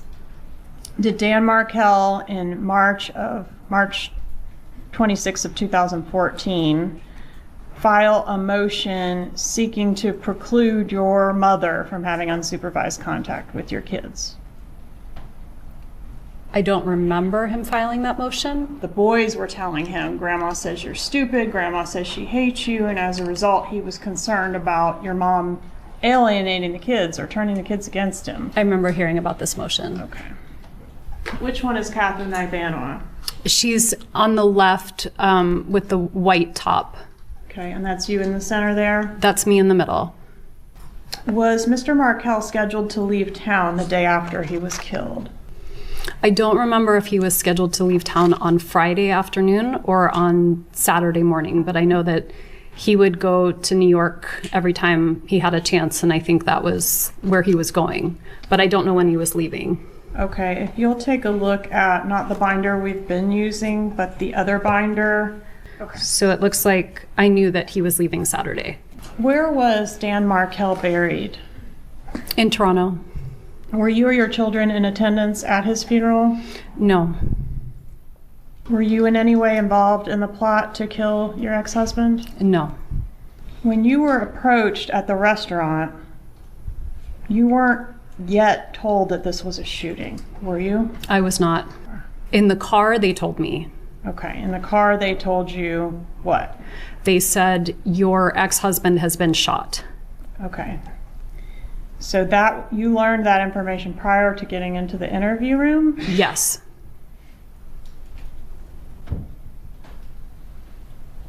Okay. What was your first thought when you were asked if anyone might have murdered Dan Markel for your benefit? I don't remember exactly what I said first. You said Charlie, right? If that's what I said, then you have it there, but I don't remember who I listed first. Okay, can you at least tell the jury you definitely did say Charlie as one of those people? I did. And I've got to say, I mean, her selective memory somehow gets worse every single time. But how can that be? I mean, she's been coached so thoroughly, she knows every question that's coming. She knows which ones to answer and which ones to dodge. But at the same time, she remembers nothing, except she clearly remembers everything because she's been coached on how to answer everything. I mean, the whole thing is an insult to the jury's intelligence. And then comes the part we weren't aware of at this point, that Wendy and Donna don't speak anymore. When was the last time you spoke to your mother, Donna Adelson, as we sit here today? November of 2023. I mean, it's poetic, really, considering this entire disaster was built around Donna's precious fantasy of having the family living on the same streets. Grandkids on tap, everyone doing as they're told, all under her mini dictatorship. And now look what's happened. Robert ran for the hills, first chance he got. Charlie is in prison. She is about to be. Wendy doesn't speak to her, which means the grandkids are gone too. Harvey is sitting all alone in that big house, probably considering getting a pet hamster so he has someone to talk to. And Donna, she's gone from controlling everyone's schedule to not even controlling what time she goes to bed. So her plan didn't just fail, it detonated. I mean, she couldn't have messed this up anymore if she tried. And then Georgia drops a line that makes you think. Was this whole thing designed around plausible deniability? Was part of the plot to kill your ex for you to have plausible deniability or to know very little about it? I was not involved in any plot to kill Danny. Because the moment she says it, everything starts to make sense. The fact she was so willing and happy to hand over all her devices. She wasn't relaxed because she was innocent. She was relaxed because she was protected. I mean, maybe the plan was built with her safety baked in from the start. And that was probably the only way she'd agree to any of this. I mean, someone had to be left standing to look after the kids if it all went sideways. So maybe that was her condition. Her non-negotiable, as Donna would say. Her, I'll only go through with this if you guarantee nothing runs through me. And the more you sit with that, the uglier it gets. Because if that really was the deal, then what?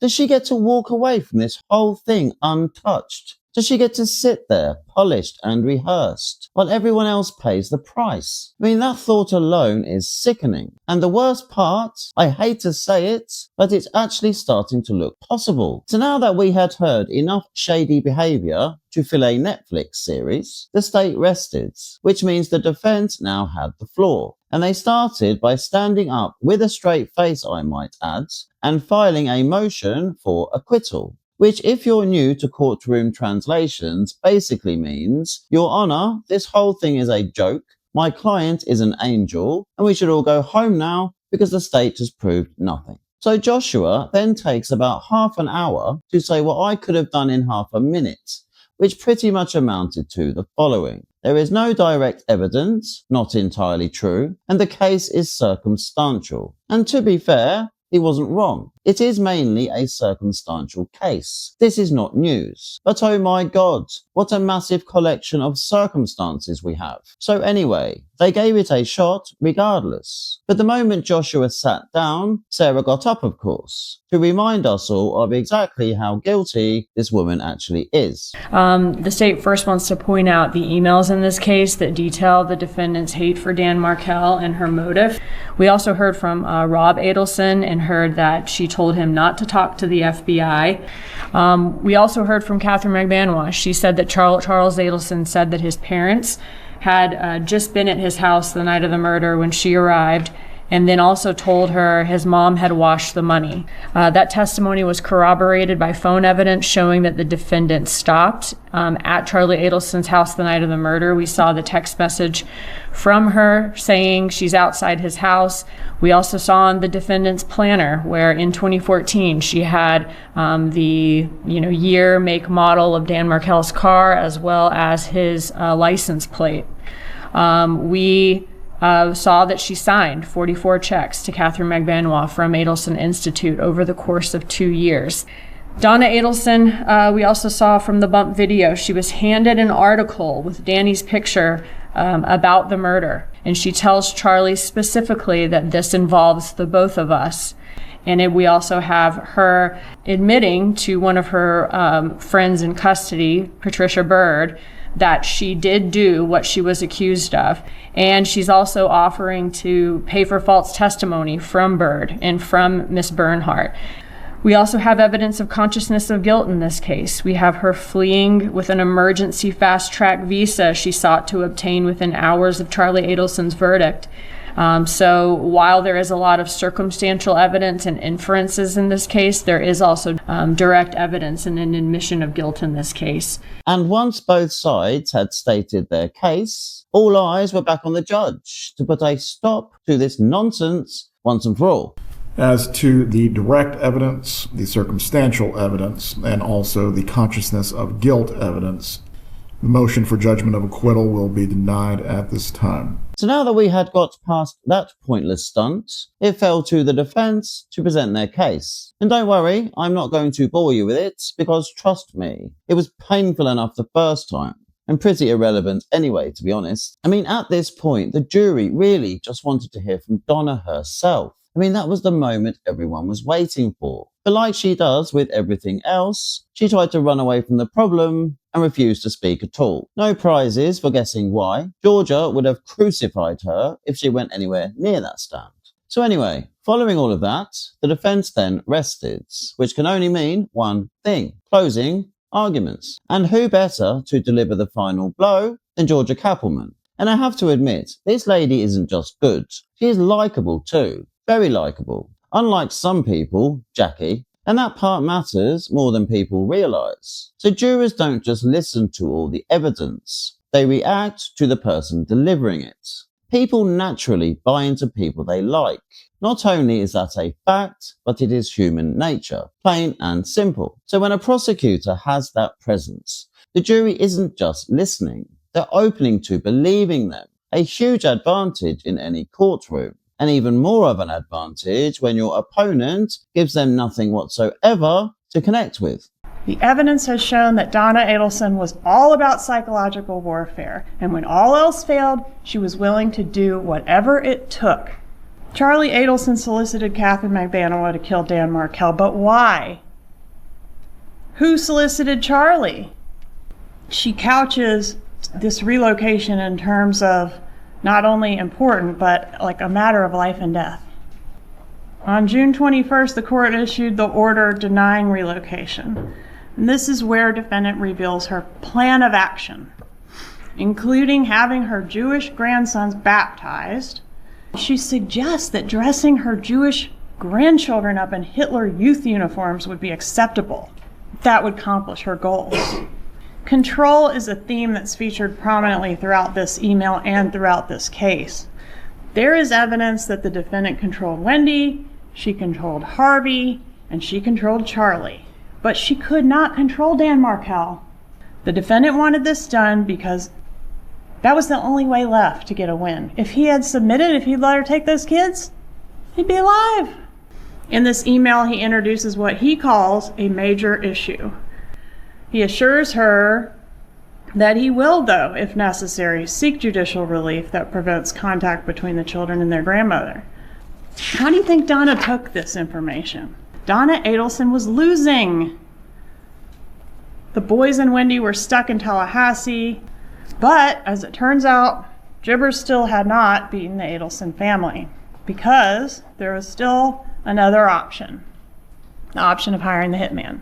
July 18th, 8:11 a.m., the defendant texts Wendy about the TV repair appointment. This is the TV that Charlie bought as a divorce present because it's cheaper than hiring a hitman. Could it be a coincidence that this TV is also the alibi for Wendy on the day of the murder? 8:59, defendant arrives at Charlie's with the murder money. How do we know she went there? There's a text message outside your house. All right, so July 20th, the defendant and Harvey Adelson take Wendy and the boys back to South Florida. 2 days after, not even 48 hours after Dan Markel is shot. They're gone. Relocation granted. August of 2014, the defendant registers the older child for flag football under the last name Adelson. His name is Markel. This is 1 month after their father was killed, and already he's being erased from their lives. Within 1 year, their names would be legally changed to Adelson. 9/17 of 14. The first check is written to Katherine Magbanua, signed by this defendant. This is the murder money. The bump and the wire were designed to expose the co-conspirators and their roles in this conspiracy, and it did. Then she gets on the phone with Charlie and says, "Does it involve me or other people?" Well, probably both of us.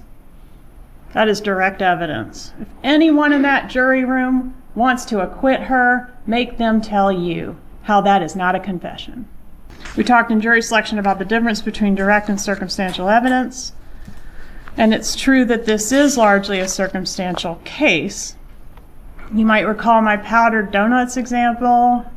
We had direct evidence that it was the kid not covered in powdered donuts, but we agreed that being covered in the powdered donuts was pretty good evidence that that's the child that ate the donuts. She also speaks in code. Innocent people do not speak in code, ladies and gentlemen. All right, November 13th, 2023, the defendant is arrested trying to board a one-way flight to a non-extradition country. I mean, y'all decide if it's a vacation. This is a conspiracy. I mean, this took a lot of thought and effort. It's not a typical murder case. The defendant and her son set this up in a way that was designed to protect them. Don't let the way she thought she was going to get away with this be the way she gets away with it. So following George's closing masterclass, it was time for Jackie Fulford to deliver the defence's big finale. And honestly, I mean, where do you even begin with this woman? So let's start with the appearance, shall we? Because from day one, something about her whole look just felt off. I mean, when she stood up for her opening statements, I genuinely thought she'd borrowed Josh's jacket because she was cold. I mean, the sleeves are so long, you can barely see her hands. But no, day 2 rolls around, and she's wearing the exact same style again, just with a different shirt. I mean, that's when it clicked. She wakes up every morning and dresses like this on purpose. But the outfit was only the warm-up, because then the aggression starts. So she doesn't speak, she literally shouts at the jury. For 2 straight hours, she's banging on the table like she's trying to summon evil spirits. I mean, if you watched it with the sound off, you'd think she was hurling insults at the jury. Turn the sound back on, and it doesn't get much better. And what to even say about her arguments, apart from they might work if you're trying to outsmart a 10-year-old, but anything above that, not a chance. They don't have proof that she went there. They want you to envision it and imagine it and believe it because that's their narrative. And they believe that she had Danny Markel murdered because she said some bad words. That is not proof of somebody having somebody killed, and that's it. Let's talk about Vietnam. There was no proof that they were actually going to flee. They waited until she presented her ticket and walked through the little door so they could say that she was actually fleeing. It was a setup. There is no direct evidence linking Donna to anything. And all this circumstantial evidence isn't really circumstantial evidence. So every point she made collapsed the moment she said it out loud. I mean, it wasn't just bad, it was physically painful. I mean, I'm talking earache, migraine, the full package. And the theme, outrage. Manufactured outrage. So according to her, it was apparently absurd that Donna was even in court answering to a murder charge in the first place. I mean, she just can't believe it. It's unbelievable. Us sitting here is actually unbelievable. And the whole time she's delivering this performance, she comes across angry, very angry. And honestly, Jackie, we get it. We know you were removed from the bench. We know you're bitter because of it. And after watching this, we know exactly why. If you need to use the restroom or stretch your legs, this is your opportunity. Or something to keep yourself from passing out. So the moment Jackie finally sat down, everyone in that courtroom needed one thing and one thing only. Georgia, back, quick. You know, a full return to planet Earth. And of course, she delivered exactly that by stepping up with that quiet confidence she carries around with her and then mopping up all the lies we've just been listening to. I mean, it wasn't even difficult. It just took a while. I mean, after what we've just heard, she could have rebutted half of that with a raised eyebrow. But she didn't. She was thorough, as usual. And at this point, Jackie could literally only sit there and watch. So after Georgia's rebuttal finally restored some sanity to the room, the jury was sent out to deliberate. And honestly, I mean, no one expected this one to drag on. 3 hours, that's all it took. 3 hours for 12 strangers to look at the evidence, look at the performance they had just witnessed, and collectively go, yep, I'm happy, she is as guilty as sin. We, the jury, find as follows as to count 1 of the indictment, first-degree murder. The defendant is guilty of first-degree murder. Mrs. Adelson, control yourself.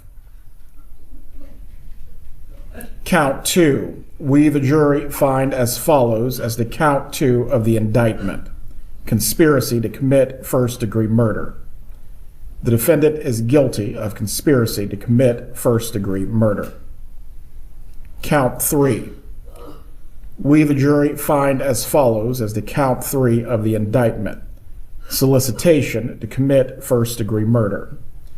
The defendant is guilty of solicitation to commit first-degree murder.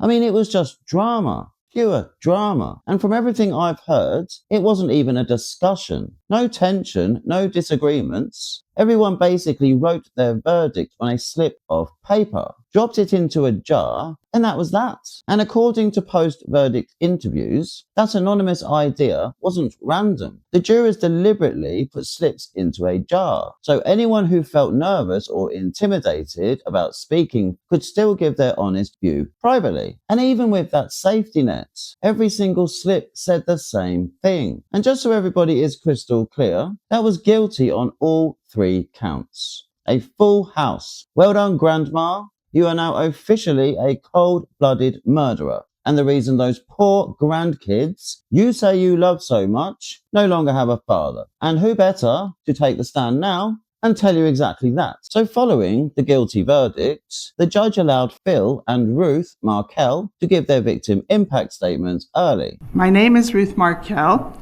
I am the mother of the late Dan Markel. I stand before you today to express the profound sadness and grief that Dan's family and I have endured since his tragic murder. We have lost a treasure. My son Dan's life was cut tragically short at 41 years old. Dan's life was marked by his devotion to family, education, and community. He was a loving, caring, and inspiring person. But of all my son's accomplishments, however, I am most proud of the devoted father Danny was to his 2 sons, Benjamin and Lincoln. Dan was the boy's hero, and they have been forced to grow up without a father. Danny's murder was orchestrated by his former mother-in-law, Donna Adelson, and is a crime of cruelty, a murder of selfishly prioritizing one's own desires over what is just or right. And at its core, this was a murder of convenience, so that one grandmother could live closer to her grandchildren. Donna Adelson's crimes against Dan began long before his murder. She belittled Dan in front of his children. She spread lies about it and contributed to a brutal separation between Dan and Wendy. Donna's eagerness for Wendy to divorce Dan and to relocate to South Florida led her to increasingly devise desperate schemes. She plotted, planned, and paid for his murder. Donna's crimes led to further devastation. Her middle son, Charlie, was convicted and sentenced to a life in prison. Can you imagine a mother involving a son to complete a murder? She blames external forces for her family's curse. They're outside of her, but she is the curse. Yet Dan's murder was not enough for Donna. His death was not enough. Danny had to be fully erased from his beloved sons. We only wait for the day that Benjamin and Lincoln will visit their father and his grave in his father's history and his grave in Toronto. We want nothing more. The lives of Danny's two sons, our grandchildren, were forever turned upside down by this crime. Our lives will never return to normal. For those who loved Danny and for those who Danny loved, there is no escape from the wicked effects of what Donna Adelson set in motion, carried out, and paid for, and for many years enjoyed the aftermath of. I respectfully ask the court to impose the maximum sentence on Donna Adelson. Her lack of cooperation and remorse throughout the case demands justice, the justice that Dan's life and memory fully deserve. Good evening. My name is Phil Markel. I'm Danny's father.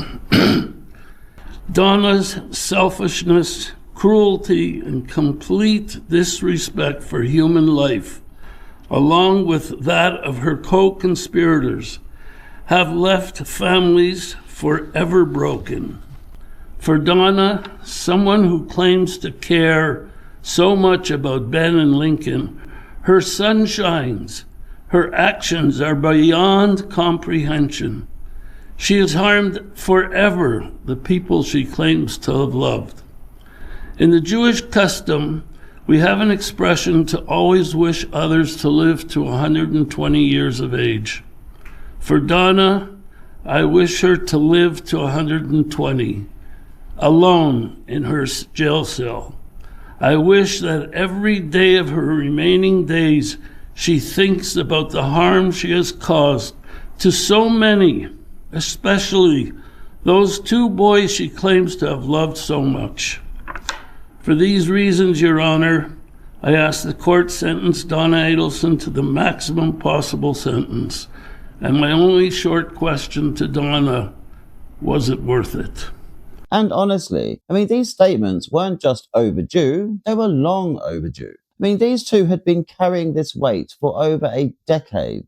And not just the weight of losing their son, which is already the kind of pain most people wouldn't survive, but the weight of everything that came afterwards. Because losing Dan wasn't the end of their suffering. It was the beginning of a whole new nightmare. So while Phil and Ruth were grieving their son, Wendy was busy doing something else entirely, erasing their son's existence from planet Earth. And not metaphorically, not emotionally, literally. She changed the boys' names, packed up, moved straight back to Miami, and then started refusing access to see their own grandchildren. Why? Well, she told anyone that would listen that Phil and Ruth tried to put her kids into care, which sounds dramatic, I know, even shocking, except it wasn't true. Not even close. So here's what actually happened. So Phil and Ruth, two elderly grandparents living in Canada, simply asked to arrange temporary care for the boys in the event that Wendy was arrested. Not permanent, not long-term, not take the kids away, just a plan so the boys wouldn't end up in state care whilst their grandparents travelled from another country to pick them up. That's it. That's the whole scandal. And Wendy took that tiny, sensible, responsible request and twisted it into a nuclear weapon. So she used it as her excuse to slam the door shut and lock the Markels completely out of their grandchildren's lives for years. I mean, it was disgraceful behaviour. Cruel, calculated, and completely unnecessary. But Phil and Ruth, they didn't just sit in silence. They fought back, not with bitterness, not with revenge, but with something far more powerful: change. So they pushed for a new law in Florida, a law that would stop this from happening to other families, a law that recognized that when one parent is murdered and the surviving parent is implicated, the grandparents shouldn't be treated like strangers. I mean, their work helped create what's become known as the Markel Act, a legal pathway for grandparents to petition for visitation in cases exactly like this. So it doesn't override parental rights, it simply gives families a chance to stay connected after a tragedy. So Phil and Ruth turned their pain into protection, not just for themselves, but for every family who might one day face the same nightmare. And that's the difference between the Markels and the Adelsons. One side destroys, the other side rebuilds. So it's now October 2025, and finally time for Donna's official sentencing hearing. And honestly, I mean, it was hard work to listen to. So the whole thing felt completely one-sided. So we'd already heard from Phil and Ruth by this point. So this part basically turned into the Donna show. And the theme was simple. Donna is a saint, Donna didn't do it, and everyone else, the court, the police, the jury, the entire world, are all wrong.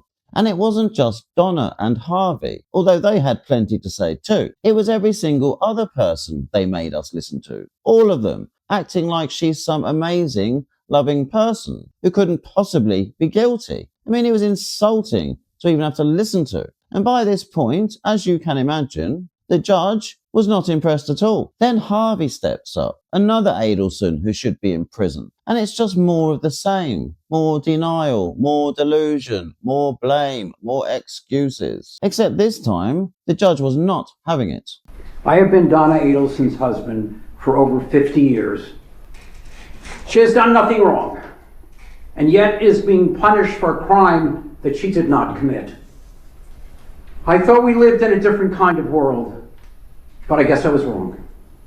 I have listened, watched, and sat in the courtroom for the entire trial, and I could not help but scream in my mind by the witnesses that were brought forward by the prosecution who told outright lies. I didn't know that you could lie in a courtroom, but apparently you can. Donna has always been a loving and caring wife and is innocent of the charges. A biased judge and jury were influenced by years of one-sided news pieces and social media. Dr. Ms. Fulford, this has nothing to do with the character of the defendant. And honestly, I mean, sentencing hearings are usually quite nice in a way. You finally get to hear about the victim, who they were, what life was like when they were alive. It's refreshing after sitting through an entire trial of lies, excuses, and nonsense. But today was nothing like that. I mean, this should have been about Dan. Instead, it turned into a farce. But anyway, now for the worst part of all, Donna herself. My son-in-law, Dan Markel, was a fine and decent man. He was a good son-in-law, but more importantly, he was a caring and loving father. It is interesting how the state can't make up its mind about who is what they call the, quote, mastermind behind this murder. With not one iota of actual evidence, the state convinced a Tallahassee jury that I solicited and conspired with other people to have Danny killed. Where is the evidence prior to the murder? The evidence beyond a reasonable doubt that the state needed to prove their case. Where is the evidence before July 18th, 2014 at 10:50 in the morning. Before you continue, That Mrs. revealed- Adelson, as it relates to this statement, is the defense trying to re-argue the trial? No, Judge, just giving Adelson an opportunity to be heard. Mrs. Adelson, you certainly can continue. However, the court can take into consideration the utter lack of remorse that you are displaying. Please proceed if you desire to do so. Where is the evidence before July 18th, 2014 at 10:50 a.m. that revealed that I had any involvement in this vile and horrific act? Well, that just says it all, doesn't it? The judge literally gave her the option to stop all this drama, because let's be real, that's exactly what it was. Drama, fake, rehearsed, and completely self-focused. I mean, yes, she was sniffling like a little baby, but make no mistake, those tears were not for Dan, and they were not for those poor boys. They were a reflection of how she feels right now, after the almighty mess she's landed herself in. So we know for a fact she only cares about herself and what she wants. If she cared about those boys, she would not have murdered their father. Simple as that. So to sit there and put on this performance, unforgivable. But anyway, she's had her say now, thank God. And the craziest thing is, following Donna's little self-destruct speech, Jackie then gets up and actually requests a downward departure on counts 2 and 3. The defense is going to ask on counts 2 and 3 that you sentence Mrs. Adelson to 3 years in the Florida Department of Corrections, counts 2 and 3 to run concurrently. And the reason she wanted that, because she genuinely seems to think that getting count 1, the actual murder charge, dropped on appeal shouldn't be a problem. So that was the plan. Give Donna 3 years for conspiracy and solicitation, run them concurrent to each other, and then once they magically get the murder charge overturned, Donna would then only have to serve those 3 years, minus time served, of course, which basically means she'd be walking out in a few months. The audacity. Can you believe she actually tried that? This woman has just been found guilty on all 3 murder counts. She's lucky they didn't go for the death penalty. And there's Jackie standing there trying to get her out in time for Christmas. She's a trier, I'll give her that. If indeed it was her crazy idea, Donna. So after listening to Jackie bang on for what felt like forever, it was finally time for the judge to shut this circus down once and for all. And there would be no running away from this one. The level of planning and coordination to bring the murder of Professor Markel to fruition was significant in this case. These were not crimes of chance or opportunity, and these crimes also required you to conspire with your son and others. You certainly can choose to deny your involvement and maintain innocence. The court finds the evidence in this case is clear. You will be sentenced accordingly this afternoon. The jury has found you guilty on charges of first-degree murder, conspiracy to commit first-degree murder, and solicitation to commit first-degree murder, and the court previously adjudicated you guilty as to these same charges on September 4th of this year. On count 1 of the indictment for first-degree murder, you are hereby sentenced to life imprisonment without the possibility of parole or release. On count 2 of the indictment, conspiracy to commit first-degree murder, you are hereby sentenced to 30 years in the Department of Corrections that will run consecutive to count 1. The court will also sentence you to 30 years in the Department of Corrections on count 3. Counts 2 and 3 are to run concurrent with each other, but consecutive to count 1. And that was that. Honestly, I love this judge. You can see it all over his face. He is so sick to the back teeth of this family. He just wants it all over with. So just to be absolutely clear, Donna is now officially finished. There will be no 3-year deal. There will be no early release. Prison is where she'll be spending the rest of her days. And quite right too. And yes, technically, there were grounds for a non-statutory downward departure. The judge did have discretion on counts 2 and 3. He could have given them what they wanted. But after everything he'd just witnessed, not a chance. He declined to exercise his discretion on both counts. So the final sentence stands. Life without parole on count 1, 30 years on count 2, and 30 years on count 3. Counts 2 and 3 were ordered to run concurrent, meaning at the same time, but they were ordered to run consecutive to counts 1, meaning those 30 years only start after she's finished the LWOP sentence, which means if they somehow magically get her off that life sentence for count 1, she still has another 30 years to serve anyway.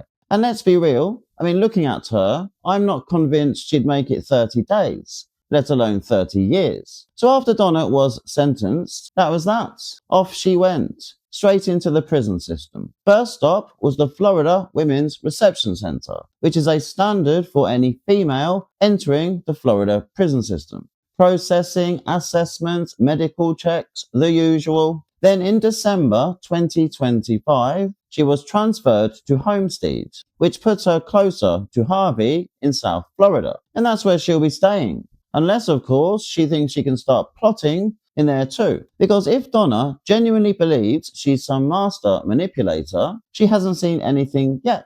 I can see it now. She'll assume that because they're criminals, they're stupid. Therefore, believing she can outsmart them the same way she thought she could outsmart the entire justice system. But that's where she's going to hit a brick wall. Because make no mistake, inside the DOC, it is a different world. Manipulation isn't a hobby, it is a survival skill, and basically a currency in itself. Donna will underestimate them, they will not underestimate her, and that's when she'll learn. The only way she ever does. The hard way. So now that we've got 2 members of the worst family in South Florida well and truly locked up, the question everyone keeps asking is the same one you're probably wondering right now. What about Wendy? And I'll be honest with you, it's a difficult one. Because let's not pretend, she's as guilty as sin. You know it, I know it, the whole world knows it, but will they ever actually bring her in? That's the part nobody can answer for sure. Because whilst the walls were closing in on Charlie and Donna, Wendy did what Wendy does best. She ran, packed up, moved to Texas, and is now living like she's in some kind of witness protection program from a crime she committed herself. And here's the thing. Wendy Adelson now seems to be living proof that you can benefit from a murder, lie about it, hide behind technicalities, and still walk away free. Not because you're innocent, but because the law wasn't built to catch you. Maybe that's the real legacy on this case. Not just the conviction, not the tragedy, but the loophole it exposed. A loophole big enough for someone to slip through, even when the whole world can see exactly what happened. Maybe one day Florida will close it. Maybe one day there'll be a Wendy law. A law that says, if you know, if you lie, if you benefit, and if you help cover it up, you're accountable. Because no one should be able to hide behind silence, technicalities, or carefully crafted ignorance. Not in a murder case, not ever. And if that law ever exists, it will be because of her. The woman who walked right up to the line, danced all over it, and somehow managed to slip through the nets whilst the whole world watched. Unbelievable.